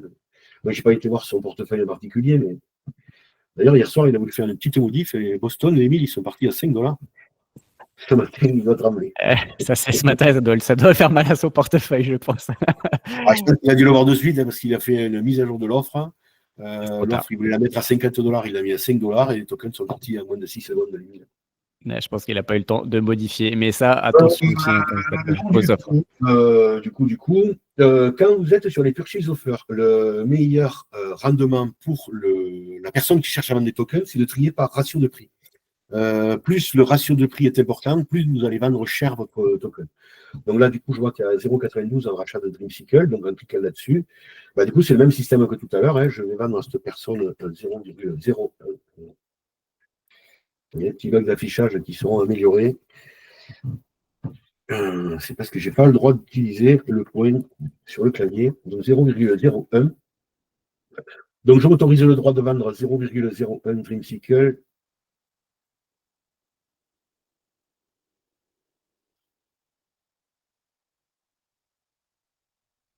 D'ailleurs, ouais, c'est une fonctionnalité qui est pas mal. N'hésitez pas, d'ailleurs, si vous voulez acheter des yields, je vais faire l'opposé de ce que j'ai dit tout à l'heure. Si vous cherchez des yields à 10%, mettez des offres à 10%. Et moi, je me ferai une joie de revendre certains tokens à 10%, qui sont aujourd'hui peut-être à 15-16. Et voilà, je me ferai des beaux premiums. Donc voilà, n'hésitez pas, surtout à mettre des offres. Voilà, alors, Cédric, dans 2 minutes, on montre aux gens comment il faut faire pour faire des offres. Et je vais leur montrer qu'ils peuvent faire facilement des offres sur tous les tokens. Voilà, donc n'hésitez pas. On va vous montrer ça. Donc du coup, si je reclique là-dessus, je vois que je suis passé à 7,99 ici. Donc j'ai bien vendu mon 0,01 Dreamcycle. Donc je ne sais pas à qui, mais c'est quelqu'un qui voulait le racheter à 94,78. Si j'enlève mon filtre sur Dreamcycle, vous pouvez voir qu'il y a des gens actuellement, comme disait Cédric, qui proposent des rachats avec des beaux yields pour vous. Donc, du coup, on peut vendre, par exemple, aujourd'hui, du Denver, même si bon, il y a un rendement à 14,33, mais pour celui-là qui veut le vendre, il peut le vendre 14 $ plus cher aujourd'hui. Donc, s'il y en a qui veulent vendre des tokens, aujourd'hui, c'est un bon moyen d'aller voir les offres de purchase. Il y a des gens qui proposent de faire des rachats de tokens. Et c'est souvent plus facile que de mettre un token en vente, parce que quand vous mettez un token en vente, il faut attendre de matcher avec un acheteur. Alors que là, vous allez directement vendre votre token à quelqu'un qui est déjà présent pour le racheter. Donc là, du coup, si vous voulez vous-même devenir liquidity provider, comme le fait Realty, en fait, avoir une proposition pour pouvoir racheter tous les tokens, du coup, j'ai développé un truc qui est fait un peu pour tout le monde. Donc ici, quand on débarque là-dedans, on a un côté violet, un côté bleu. Un côté bleu, ça présente tous les tokens de votre wallet. Et côté violet, en gros, c'est toutes les offres que vous allez faire. Vous pouvez faire 1, 2, 3, 5, 8 offres comme vous voulez sur les différents tokens. Mais pour pouvoir automatiser tout ça, en gros, je fais le système de présélection en haut. Donc, on définit le smart contract avec lequel on va faire une offre. On définit le token avec lequel on veut, en contrepartie, du token qu'on va vendre ou qu'on veut racheter, puisqu'on peut faire la même chose aussi sur les ventes. Et ici, on définit quel est le prix. Donc là, par exemple, pour les purchases, c'est bien de pouvoir faire des offres à prix realty. Donc quand on choisit prix realty, ça veut dire qu'automatiquement, en fonction de la vacance locative qu'il y a dans l'immeuble, je vais calculer. Parce que realty ne rachète pas les tokens à 97%. Realty rachète les tokens à 97% moins 5% que multiplie 1 moins la vacance locative. Donc, en gros, si un immeuble n'est pas occupé, donc il est à 0%, ben, Realty va racheter le token à 92%. S'il est occupé à 50%, ben, on aura la moitié de ces 50%, donc 2,5%. Donc, Realty va racheter les tokens à 94,5%. Et ainsi de suite. Donc, en se mettant à ce prix, si par exemple je fais une offre ici pour ce Pinot Alto, donc en cliquant sur le petit plus ici, je vais créer une offre. Voilà. Donc, du coup, j'ai mon offre qui arrive. Bon, j'ai cliqué 2 fois. Donc, je vois que j'ai une offre qui arrive. Donc, automatiquement, ça m'a calculé le prix. Ça m'a mis un amount à 0. Alors, je vous montre juste après pourquoi ça a mis un amount à 0. Et ici, ça a défini donc le prix, le rendement et donc les 92% que je vous disais pour Realty. Donc, si j'en prends un autre qui est à 100%, on va voir que lui, il est à 97%. D'accord ? Donc, pour vous éviter de réfléchir et pouvoir faire simplement des offres sur tous les tokens, donc en gros, en cliquant sur la petite roue dentée ici en haut, on arrive sur une console qui vous présente ici, j'ai mis que les stablecoins, j'autorise que les stablecoins, parce que je trouve que pour les gens, c'est trop compliqué de faire une offre avec des règles ou de l'Ether ou quelque chose. Stablecoin calé au dollar, c'est facile, ça ressemble à peu près au prix du token, sachant que moi, dans toutes les offres, j'affiche les prix en dollars, puisque les prix sont en dollars et jamais en USDC ou autre sur les prix Realty.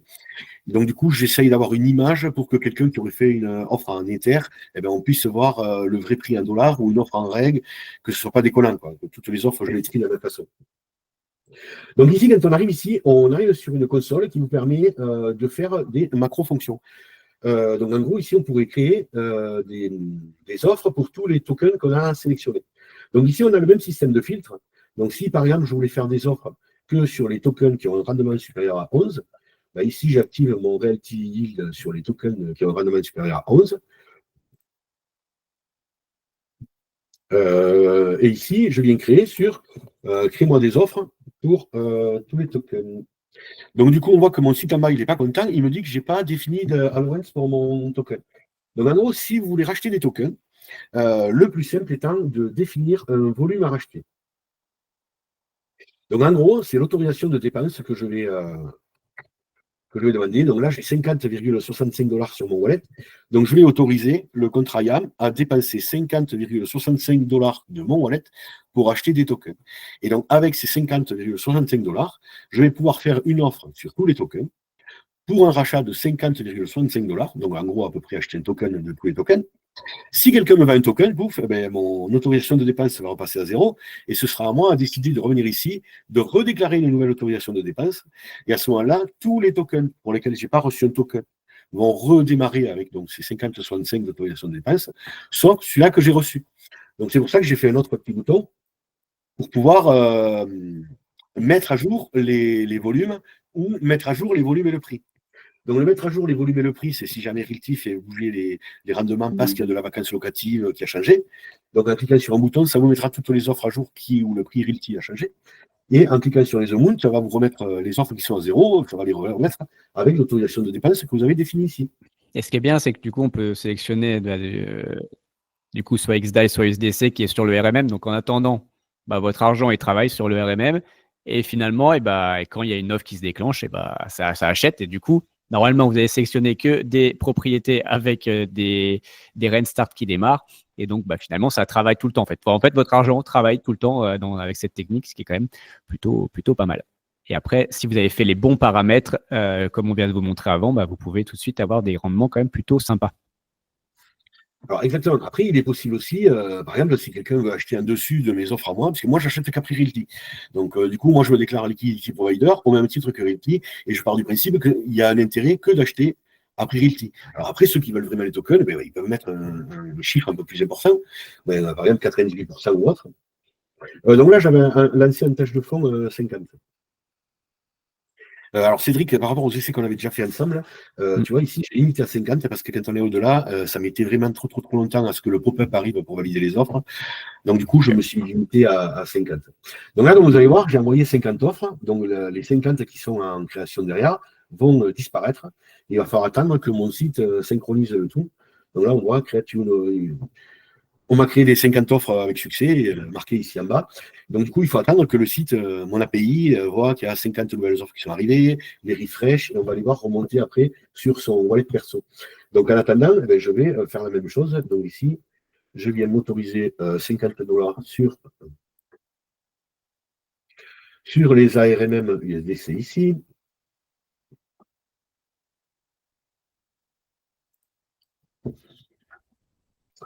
Par contre, ceux-là qui sont en USDC, je ne vais pas racheter à prix Realty. Ici, je vais mettre ce qu'on appelle un premium, donc une différence de prix, et je vais mettre -2.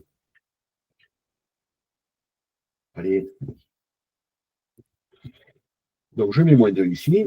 Je lance ma création automatique d'offres. Donc, vous allez voir que ça va me créer les 50 offres, mais à 98%. Même pour la première, il n'y est plus puisqu'on a filtré, mais voilà. Donc là, j'ai toutes mes offres qui démarrent à 50%. Du coup, clac, ici, je les envoie. Alors, pour ceux qui s'intéressent, j'ai fait un petit bouton aussi pour effacer toutes les présélections. Donc, il est possible de faire des créations d'offres, des mises à jour, différents packages en même temps. Le petit bouton bleu qui est là ici permet de faire un envoi. Il n'y a que le Smart Contract de YAM qui permet de faire ça, mais on peut envoyer en batch. Donc là, en gros, j'envoie par 50 quand je fais les créations, j'envoie par 500 quand je fais les mises à jour. Donc là, on a 650 tokens. Donc en gros, en 3 transactions, on peut faire les mises à jour de tous les tokens quand on change les allowance. Donc là, pour vous, si demain vous voulez devenir liquidity provider, si vous voulez faire comme moi, acheter avec les 2 tokens USDC XDAI sur le RMM, ça demande à faire 1200 transactions. Donc en gros, il y en a pour un petit moment par coup de 50, mais c'est beaucoup mieux que si vous faisiez par l'interface de fond, vous les faisiez une à une. Ça, c'est assez récent. Moi, je les avais fait toutes une à une. Et une fois qu'on commençait à avoir, vu qu'il y a des nouveaux tokens qui arrivent, moi, je me limitais le rachat qu'avec les tokens qui sont que les tokens pour lesquels il y a une restart qui a démarré. Après, libre choix, hein. Vous pouvez racheter des tokens après Realty et faire comme Realty de la vente sauvage. Donc, en gros, les remettre sur le YAM à 100%. Et du coup, c'est pas Realty qui prend les 3% d'écart, c'est vous qui le faites. C'est vous. Non, mais voilà, en effet. Bon, en gros, tout ça, au cas où vous ne l'ayez pas compris, ouais, le but, c'est de devenir liquidity provider à la place de Realty. Et finalement, que cette option-là, et voilà, vous pouvez mettre peut-être 98. Donc, peut-être il y a des gens qui se diraient, bah, c'est mieux de revendre à 98 qu'à 97 à Realty. Et après, bah, vous, comme vient de le dire Fred, c'est libre à vous de les revendre à 100, à 101, 102, 103% ou plus, hein, si vous voulez, en fonction de si vous êtes pressé ou pas de les revendre. Mais en fait, vous voyez, vous pouvez vous faire quand même du 5% potentiellement en quand même très très peu de temps. Donc voilà, c'est une fonctionnalité qui peut pour moi être hyper intéressante. Et encore une fois, ils veulent avoir ce côté décentralisé. Mais donc cette fonctionnalité doit être décentralisée. C'est nous qui devons apporter, qui devons soi-disant apporter la liquidité. Mais encore une fois, vous voyez la force que ça, comme ça sur une de vos poches de liquidité. Potentiellement, vous mettez l'argent sur le RMM. Dès que vous mettez vos offres, et dès que finalement une offre passe, ça va se mettre sur du coup directement, vous allez acheter directement le token qui lui va travailler immédiatement parce que vous avez mis que des restart qui démarrent tout de suite. Vous la revendez immédiatement peut-être avec un +5, +6. Encore une fois, ça dépend de ce que vous voulez. Et en fait, vous avez peut-être gagné en une semaine, et vous avez gagné peut-être 6%. Et vous annualisez cela. 6 fois 52, en fait, vous avez juste un rendement de malade mental. Voilà. Donc, voilà, ça, c'est une fonctionnalité en tout cas que Fred a développée et que je trouve juste hyper, hyper puissante. Et encore une fois, je pense que clairement, à terme, ça doit remplacer les rachats via Realty. Alors, il manque un petit bout pour que ce soit 100% nickel. Donc, du coup, j'en parle après dans les futures évolutions. Là, je vais faire juste un saut rapide sur les tokens que j'ai. Alors, la différence qu'il y a entre Purchase Offer et Sale Offer vis-à-vis de votre petit wallet ici en haut, là, le petit wallet qui montre en fait vos offres perso à vous. Pour rappel, je ne gère pas encore les offres privées aussi. Ça, c'est un truc qui m'avait fait remarquer. Donc, c'est bien de le préciser. Pas d'offres privées encore sur Pitsby. Il y a l'app d'Alexis pour faire des offres privées aujourd'hui. Par contre, sur Pitsby, on peut acheter des offres privées. Donc là, quand je suis dans ma partie sales, si je suis dans la partie store ici, si quelqu'un me fait une offre privée et que je collecte mon wallet, je vais voir arriver les offres privées. C'est couillon, j'aurais dû m'en faire une, comme ça j'aurais pu vous le montrer. Mais donc du coup, si vous faites des offres privées, vous pouvez venir les racheter aussi avec mon site ici. Et du coup, elles apparaissent uniquement pour la personne. Ah oui, on voit tout son package d'offres privées. En gros, c'est le tableau qui est ici, je le duplique, Cédric. Et donc, du coup, il y a un tableau dédié avec les offres privées. Et après, on a le tableau avec toutes les offres. J'ai mis en priorité les offres privées, puisque logiquement, les gens, s'ils reçoivent une offre privée, c'est pour l'acheter, c'est pas pour la regarder à vitam aeternam. Normalement, oui. Donc, du coup, ici, sur mon wallet, mais on peut faire exactement la même chose. Donc là, le bouton des macro-fonctions n'est pas encore activé, puisque ça, c'est un cours de dev, et je ne sais pas trop comment le faire là, parce que là, quand on veut vendre des tokens, je pense que le choix, il est plus personnel. Quand on est dans les purchase offers, si on veut faire un tri par donc token possédé, en aide, ça va trier par le nombre total de tokens dans tous les wallets que le holder possède. Par contre, quand on est dans les sales offers, en gros, vous avez ici sélectionné votre portefeuille. Donc là, du coup, j'ai ce portefeuille-là de sélectionner. Donc par défaut, ça va me trier les tokens par ce que j'ai dans le wallet. Parce que sur cette vue-ci, je peux vendre que les tokens que j'ai dans ce wallet-là. Donc du coup, je trouvais que c'était plus logique de trier comme ça dans les deux méthodes. Très logique. Donc du coup, si je veux faire une offre de vente sur le Dreamsicle ici, je vais y mettre. Bon, par défaut, ici, j'ai mis que je le rachetais, que je le vendais à 100%. Donc j'ai mis, là, il n'y a aucun intérêt de faire pre-realty. Je ne sais plus si j'ai développé, je crois, pre-realty ici, ça correspond à 100%. Bon, c'est le vrai prix. Dans les ventes, quand je vends à pre-realty, je vends au prix que vaut le token. Quand je rachète à pre-realty, je rachète avec les mêmes exigences que realty en termes de rachat. Ce que je n'ai pas montré aussi, c'est qu'il y a un petit token, mais on ira le voir après, il y a un petit truc qui se rajoute. Donc là, je vais définir la monnaie, le coin avec lequel vous voulez. Un USDC, et je vais dire que je vends un Dreamsicle à 100%. Donc, quand je vais valider, il y a un message qui va popper. En fait, chaque fois qu'on modifie une offre d'achat, le site il va proposer à un holder de venir valider l'allowance sur le token. Parce qu'en gros, on est obligé au contrat de lui dire combien on lui autorise de tokens à bouger. Le USDC, ce sera pour celui-là qui achète. Donc, celui-là qui achète, il va se définir un package d'USDC. Donc, il y a des gens qui avaient bien sur mon site parce que, par exemple, si vous achetez régulièrement avec des USDC, vous pouvez définir une autorisation de dépense de 1000 $ en USDC, même si vous ne les avez pas. Et comme ça, du coup, quand vous faites vos achats, vous n'êtes pas en permanence en train de devoir définir des allowances pour acheter.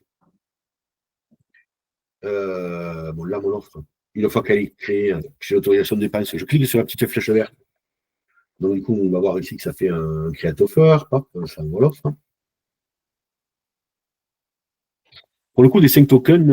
Je vais vérifier en direct sur le Telegram si je vois ton offre apparaître. Du coup, sur le Telegram où on voit toutes les offres YAM. Là, elle devrait passer, j'ai la transaction qui est validée. Hop, elle est là, je l'ai. Je ne sais pas si on voit la caméra. Hop, attends. Ah, sur le téléphone. Et du coup, le Dreamsicle, il est là, et voilà, en direct, il est bien mis. Voilà. Donc, et bien, tu l'as toi déjà, alors que moi, je ne l'ai pas encore, puisqu'il faut le temps que le site me refresh, et dans la minute, il va me la ramener, on va la voir revenir ici. Si je reviens sur les purchases, vous allez voir, on va voir qu'entre-temps, toutes mes purchase offers sont revenus ici. On voit qu'il m'envoie que j'en ai 100 dans mon wallet, donc 99 plus. Donc, si je vais sur mon petit wallet, donc du coup, là, je vois toutes mes offres qui me sont perso. Je vois que j'ai toutes mes offres. Alors, il faut un petit temps pour rafraîchir un petit peu tout à l'IHM. Donc là, ici, on peut voir, il y a un petit logo qui s'est rajouté. Donc celle-là, ça veut dire que j'ai à pre-realty. Donc elle correspond aux caractéristiques du pre-realty. Les autres, je les avais mis à 98%, donc elles ne sont pas pre-realty. Donc sur le petit truc, là, quand on clique dessus, je marque qu'elle vaut 54 $. Donc là, c'est un prix dollar. Donc on voit qu'il y a une différence de prix avec le RMMXI en ce moment. Et il y a la petite explication qui dit que c'est un repurchase à prix realty. Ok, très clair. Et voilà. Et je pense que j'ai fait un petit peu le tour de tout ce que j'avais à vous montrer sur ça. Je ne sais pas s'il y a des questions. Et du coup, alors, moi, j'ai pas forcément de questions parce que tu m'avais déjà présenté, mais clairement, mettez en commentaire, voilà, est-ce que déjà vous trouvez ça intéressant, si tout est clair, et si vous avez vraiment des questions, venez du coup sur le canal Telegram, et du coup, bien sûr, Fred est présent, ou alors ils peuvent te contacter, je crois, directement via Telegram. Oui, directement Telegram, j'ai des gens qui me contactent environ 3, 4, 5 par semaine, parce qu'ils ont des problèmes avec mon site, des bugs. Et puis moi, ça m'intéresse vraiment. En fait, j'ai mis des nouveaux boutons pour arriver à dépanner quand on tombe sur des bugs sur mon site. C'est surtout pour les gens qui utilisent mon site avec l'application mobile. Parce que quand on est sur mobile, on n'a pas accès à la console et à plein de trucs pour se dépanner. Donc, du coup, sur les gens qui ont des problèmes sur les mobiles, je ne peux pas trop faire grand-chose. Par contre, les gens qui utilisent mon site sur PC, quand vous tombez sur des plantages, c'est bien de faire un F12 ou un contrôle droit inspecté, d'aller dans la console et de me récupérer exactement dans le code la ligne et le fichier où est-ce qu'il y a eu un plantage. En gros, me copier le truc et me l'envoyer. Parce que dans mon code, bien sûr, je ne suis pas un développeur de génie, hein, je fais des erreurs comme tout le monde. Et donc, du coup, ça m'aide à trouver des endroits où j'ai oublié de faire des tests de est-ce qu'il y a des trucs dans le wallet, est-ce qu'il y a ci, est-ce qu'il y a ça, est-ce qu'il y a ça. Donc, des fois, je vais voir des variables qui sont vides et du coup, ça fait planter. Donc, plus vous me remontez, plus je rajouterai des tests et des contrôles dans le site et moins vous aurez de plantage. Et encore, ouais, c'est un site communautaire aussi. Hein, donc, le but, c'est que ça serve à tout le monde et que ce soit utile pour tout le monde. Enfin, Fred, oui, honnêtement, ce site, il a juste 10 000 fonctionnalités différentes et il est juste parfait, honnêtement. Si vous avez besoin enfin, même rien que si vous êtes sur Realty, vous êtes obligé d'utiliser ce site parce que du coup, il n'y a pas de portfolio, il n'y a pas de dashboard sur le site de Realty. Hein, donc déjà, vous pouvez passer par là, même s'il y a le dashboard communautaire. Mais en fait, sur ce site-là, vous avez tout en fait. Donc vous pouvez le YAM. Enfin, faut être honnête. Hein, le YAM, l'interface YAM, elle est quand même pourrie. Hein. Faut dire ce que c'est. C'est vraiment pas user friendly. Donc là, vous avez tout. Vous pouvez tout faire. Donc vous avez même la map. Enfin, on n'a pas tout montré, mais on en avait parlé la dernière fois. Oui, vous avez juste tout en fait. Oui. Après, il y a un petit truc que les gens ne savent peut-être pas trop, mais là, par exemple, j'ai créé un des comptes de mes neveux. Si par défaut, dans les stats, on a un volet qui s'appelle RMM, et automatiquement, en gros, le site, tant que vous êtes connecté dessus, toutes les 4 heures, il va relever ce que vous avez sur vos 5 tokens, je dirais, qui font partie de Realty. Je n'ai pas mis le RWA encore parce que le RWA, il n'est pas sur CoinGecko. Et moi, je me sers de CoinGecko pour voir les vraies valeurs des tokens, les change value. Mais donc, du coup, là, sur un compte de mon neveu, on voit que depuis. Alors, on voit que c'est tout nouveau parce qu'en gros, ça a commencé depuis que je suis sur ma nouvelle machine. Donc, on voit que depuis le 2 février, donc ça fait 4 jours maintenant, j'ai mon nouveau bureau avec un nouvel ordinateur, nouvelle interface de travail. Et tout ça. Et donc, du coup, ça vous dessine les courbes et ça vous montre aussi le taux de RMM qu'il y a à ce moment-là. Donc, il y a beaucoup de gens qui vont demander des évolutions et donc, du coup, ça fait partie de ma roadmap future. Donc, par rapport à ce que je viens de vous montrer, dans ma roadmap future, j'aimerais rajouter une 3e page ici dans le market, 3e page qui servira un petit peu office de dashboard pour le marché secondaire. Donc, on pourra avoir en gros une espèce de carnet d'ordre de tout ce qui se passe sur le YAM Swap 4 mélangé. Qui vous permettra de créer des offres de vente, de créer des offres d'achat, mais aussi de pouvoir directement matcher avec un package. Aujourd'hui, si on veut se définir un liquidity provider, imaginons demain qu'on soit 1000 holders Realty à mettre $100 en potentiel rachat de tokens. Sur le marché, on apporte une liquidité en ARMM, XDAI ou USDC de $100 000 pour quelqu'un qui voudrait se débarrasser instantanément de $100 de tokens. Mais pour que cette personne, ce soit aisé pour lui, du coup, il faut que je trouve un moyen que lui choisisse, tiens, moi j'ai 1000 tokens à vendre, donc quand je choisis 1000 tokens, il y a X offres qui sont là, donc il y a des gens qui vont faire des offres de rachat à 101%, 99%, à prix Realty 97%. Donc, du coup, il faut que je priorise le mood sur ceux qui proposent d'en racheter le plus. Donc, imaginons que 20% est racheté par des gens à plus de 97%. Donc, eux, je vais leur filer le package. Et après, tous ceux qui ont 97% en rachat, je vais prendre le volume de tokens, donc les 800 qui restent, par exemple. Et bien, il y a 1000 personnes qui les rachètent. Je vais les distribuer par 1000. Ça va faire 0,8 tokens à tous ces gens-là. Et donc, lui, pour le vendeur, en un seul clic, ou 2-3 clics, il va vendre ses 1000 tokens à 1000 personnes ou 1200 personnes qui, potentiellement, pourraient les lui acheter. Et ça, je pense que ça peut dynamiser surtout les gens qui veulent vendre des tokens en gros volume. Je ne pense pas que ce soit nécessaire systématiquement de faire des offres de rachat ou de vente. Aujourd'hui, il y en a assez sur le marché pour pouvoir matcher dessus. Par contre, je risque de mettre le YAM en panne, parce que le YAM, vu qu'il est décentralisé et que lui, il va chercher toutes les offres qui existent, si demain on est 1000 à faire 1200 offres de rachat sur tous les tokens, je pense que lui, il va pagayer dans la soupe. Peut-être que moi, je vais pagayer aussi dans la soupe dans un premier temps. Et il faudra que je trouve une solution de contournement pour voir comment je vous affiche vos 100 000 offres. Mais bon, pour l'instant, il n'y en a que des offres de vente, il y en a 2200, des offres de rachat, il y en a Je crois autour de 3000, 2100 parce que j'ai enlevé les 1000 miennes de Pittsburgh et que je vais remettre. Donc il y en a, on va dire, les 3200. Bon, avant qu'il y ait 1000 personnes qui fassent des 1000 offres, voilà, je pense qu'il va y Ah avoir un oui, petit moment, après, mais c'est verra, hein. honnêtement, c'est le but, hein, Faut c'est surveiller l'objectif. C'est qu'au faut bout d'un surveiller. moment, c'est que tout le monde, enfin, encore une fois, vous faites vos sélections selon vos filtres et autres de propriétés que vous voulez vraiment. Vous mettez les niveaux auxquels vous voulez racheter. Bon, l'idée, c'est peut-être se faire soit 100%, soit 97% plutôt, comme via ce que Realty rachèterait pour devenir typiquement le vrai liquidity provider. Mais c'est ça l'objectif, quoi. Enfin, et que finalement, Realty n'est plus à le faire, quoi. Enfin, et encore une fois, qui gardent leur liquidité, parce que si c'est un objectif voilà, pour faire d'autres choses, parce qu'ils sont toujours en train de se dire qu'on n'a pas assez de liquidité, mais du coup, ils n'auraient plus besoin de revendre avec les 10%, parce que du coup, ils vont économiser de l'argent là-dessus. Donc finalement, c'est bon. Voilà, c'est une boucle. Et voilà. Donc, à mon avis, il y a plein de choses à faire. Et bon, encore une fois, je trouve que c'est vraiment une super fonctionnalité. Et qui, vraiment, c'est ce que je vous ai dit tout à l'heure, enfin, ça peut vous faire des rendements juste de malade mental, quoi.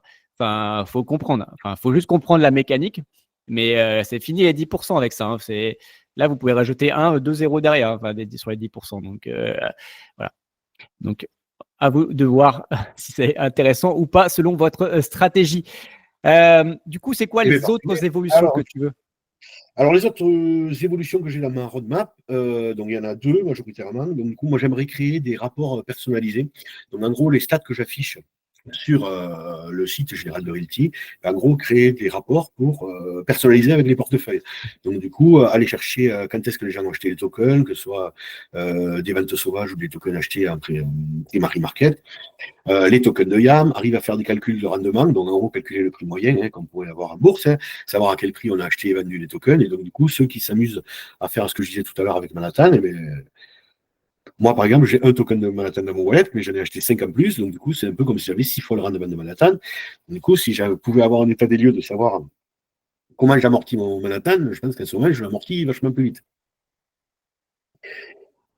Bon, en gros, c'est ça. Faire des rapports personnalisés pour avoir l'historique, que chacun puisse savoir année par année combien il a gagné de loyer, qu'est-ce qu'il a fait comme trading en achat-vente sur les tokens. En gros, le nécessaire que Macron a besoin pour les impôts, pour ceux Voilà. qui veulent lui donner. L'objectif, c'est ça aussi. Hein, et on sait que pour nos amis français et résidents français surtout, voilà, ça vous permettra de bien déclarer vos impôts. C'est que c'est important, mais on n'est pas Voilà. conseillers fiscaux.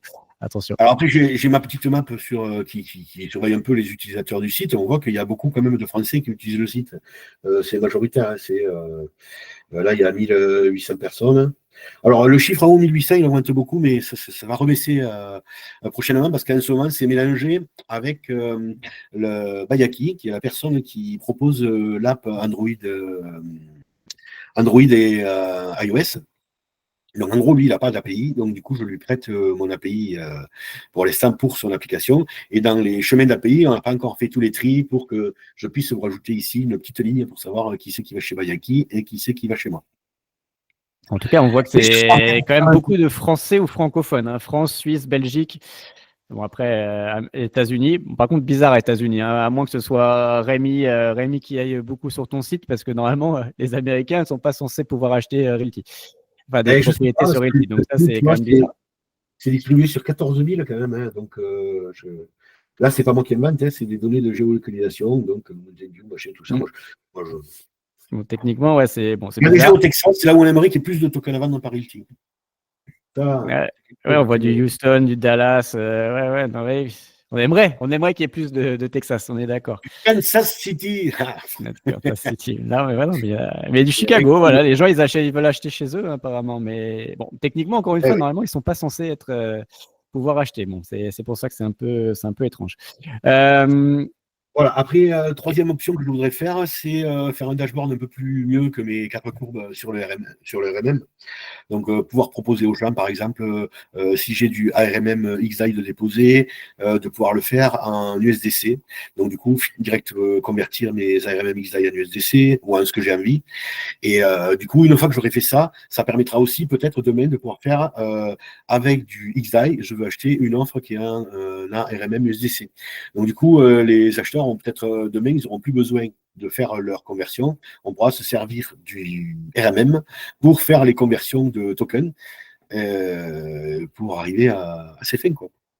Ouais, ça permettra d'éviter certains swaps et tout. Ça peut être intéressant. Et après, peut-être même de virer les coins d'achat-vente. Chacun fera avec ce qu'il veut. Et du coup, c'est le site, au travers de tout ça, qui, de façon transparente, propose que l'achat-la-vente de token. Et après, on s'en fout du coin qui est utilisé. On fait les swaps qui vont à chaque fois. Après, je ferai Uniswap. Je me prendrai une ponction. Ah bah, et puis au bout d'un moment, oui, c'est normal. Hein. Ça, c'est Et sûr. oui, pour en venir à la ponction, en septembre, j'avais lancé un système de dons. Donc, du coup, comme vous pouvez voir, je dédie l'argent qui est associé à ces dons à faire donc, du liquidity providing via Bitsby. Derrière, après, les gens que je connais de la communauté, je leur propose de racheter des tokens, des fois à prix que je les rachète à 97%. Parce que c'est des gens qui m'aident à développer le site et qui font des tests pour moi. Mais sinon, en règle générale, Bitsby remet les tokens à vendre à 100% sur le site pour faire exactement la même chose que fait Realty avec les ventes sauvages. Après, ce système de dons, ça a très bien démarré sur les 2-3 premiers mois, et ça fait 2 mois que les dons sont très très faibles. J'ai reçu un don en décembre, une personne m'a donné $50. C'est ce que je crois me souvenir, peut-être que j'oublie une autre personne. Mais bon, en gros, c'est très faible. Donc du coup, moi aujourd'hui, j'ai des coûts avec le site. J'ai proposé aux gens de venir amortir ces coûts. Moi, je dépense à quasiment, je vais dire, $100 par mois pour vous proposer des services. À partir du moment où on est communautaire, je trouverais normal que la communauté participe. Donc aujourd'hui, s'il y avait 100 personnes qui donnaient $1 tous les mois, ce serait bien. Là, si les gens y croient que parce qu'ils ont donné 10 centimes le premier mois où j'ai ouvert le truc de don, ça peut me permettre de faire fonctionner le système toute la vie, bah, du coup, c'est quelque chose qui va m'obliger à mettre peut-être plus tard un abonnement sur le site. Aujourd'hui, quand j'analyse un peu les dons que j'ai 10-15 personnes qui ont fait 80% des dons des $400. Donc du coup, c'est ridicule. Il y a 1500 personnes qui se servent de mon site, il y en a 10 qui participent parce que ça continue. Donc du coup, comme on est quelque chose de communautaire, on va faire un peu de social et on va se partager les frais. Et il va falloir que tout le monde mette la main au panier pour ceux qui veulent les fonctions avancées. Ceux qui ne veulent pas les fonctions avancées, ben, ils resteront comme avant. Ils ne paieront pas, ils auront accès aux trucs gratuits, mais ils auront des fonctions limitées. Je pense que c'est important aussi que ceux qui participent aient droit aux fonctions avancées.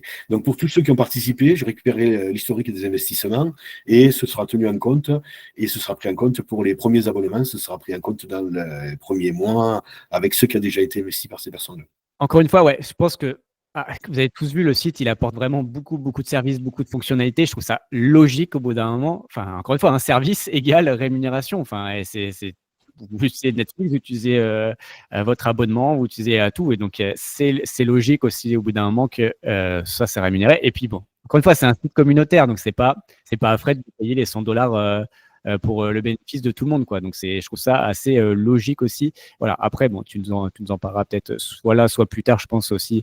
Voilà. Honnêtement, c'est pas du tout déconnant et ça reste très, très, très, très abordable. Donc, oui, bon, moi, clairement, ça ne me choque pas. Et après, ce sera toujours disponible. Hein. Donc, je crois que les fonctionnalités de base, tout ce qu'on a vu, ce sera toujours dispo. Voilà, c'est vraiment si vous voulez aller plus loin. Voilà, en tout cas, c'est normal. Hein. Ça sera des fonctionnalités en plus qui permettront d'aller vraiment encore plus loin. Et ben, je pense que c'est normal aussi que vous payiez un tout petit peu. Voilà. Et moi, j'ai déjà commencé à sonder mes utilisateurs. Hein. Donc, du coup, il y a beaucoup de Français là-dedans. Donc, les Français, ils ne payent pas. Hein. En France, tout le monde se dit payer des impôts, mais on n'est que 22% à en payer. Donc voilà, là aussi, il y a une grosse preuve de social. Moi, déjà, c'est un truc que je n'admets pas, ça. Aujourd'hui, en France, on devrait être 100% des Français à payer des impôts. Les gens vont me dire qu'ils le font à travers la TVA, mais non, il faut une cotisation supplémentaire volontaire. Et moi, je pense que pour tout, ça devrait être comme ça. Donc, il y a beaucoup de gens qui me disent non, mais ils croient que c'est du social, tu vois. Il faudrait que Realty fournisse tous ses services, développe tous ses services, tout ça. Aujourd'hui, Realty, d'accord, dessus, on peut voir ses tokens. C'est pas forcément Realty à compter le rendement qu'on a chacun. Chacun le voit comme il a envie, le juge comme il a envie.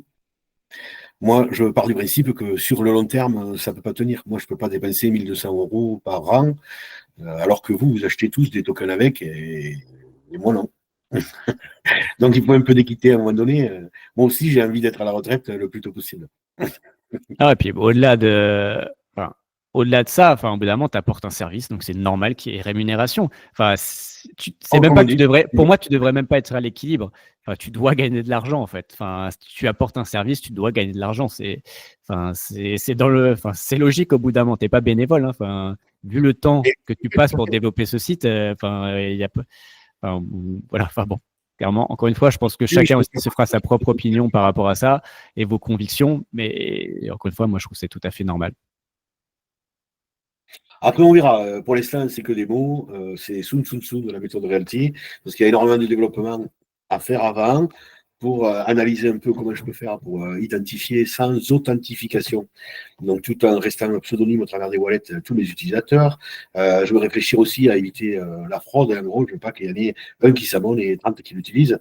Donc, du coup, je vais essayer quand même de me protéger sur tout ça. Donc, il y en a peut-être pour 4, 6, 8 ou 28 mois avant que ce soit payant. Donc, je ne Mais dis bon. pas que ça va être payant demain. Aujourd'hui, ce n'est pas une urgence que je me fixe. Mais Mais il faut comprendre quoi. Voilà. voilà. C'est important. Et juste pour la philosophie des choses, je trouve que c'est important au bout d'un moment, on utilise un service, c'est normal qu'on paye quoi. Enfin, je sais qu'on est dans on a l'habitude de tous les services gratuits, mais en fait, enfin, au bout d'un moment, il n'y a rien de gratuit, hein. Enfin, si c'est gratuit, c'est que c'est toi le produit, hein. Enfin, c'est la base, c'est la base du marketing. Si vous n'avez pas compris, voilà. Donc, et ceux qui vous font des offres, des services gratuits, c'est qu'ils gagnent beaucoup, beaucoup d'argent, enfin, sur votre dos. Mais bon, ça, c'est un autre débat. Euh, mais bon, voilà. Mettez-moi en commentaire quand même, malgré tout, ce que vous pensez de ça. Ça peut être assez intéressant quand même de comprendre. Voilà, même si vous n'êtes pas d'accord, voilà, dites-le nous et essayez d'argumenter et voilà, éviter les injures, hein, on a l'habitude. mais voilà, essayez voilà, d'être positif et expliquer aussi votre philosophie. Moi, si j'ai mes premiers haters, ce sera sympa. Pour l'instant, j'ai que des gens contents. Alors, si je parle d'argent, peut-être que j'aurai des gens mécontents. Mais il y a des grandes chances parce que je vois que tu as eu les tiens. C'est bon signe. D'avoir des haters, c'est bon signe. Ah, j'ai déjà des scammers sur les groupes Telegram. Donc, c'est c'est preuve que ma popularité augmente. Là, c'est bon signe. C'est comme J'en ai tout. moins que Alexis ou Michael, mais j'en ai. Ça m'a surpris au début. Ça fait peur et drôle. Mais Oui, oui, mais bon, c'est dans le monde dans lequel on vit. Il y en a qui ont que ça à foutre. Donc, voilà. Voilà. Chacun fait ce qu'il veut. Encore une fois, ça leur appartient. Et c'est leur voilà. conscience. OK. Est-ce qu'il y a d'autres sujets dont tu voulais nous parler? Mais non, je pense que là, j'ai épuisé ton temps. Je ne sais pas si les gens auront de la patience de regarder cette vidéo jusqu'au bout. On devait faire 1 heure. Je crois qu'on est à Oui. 2, non?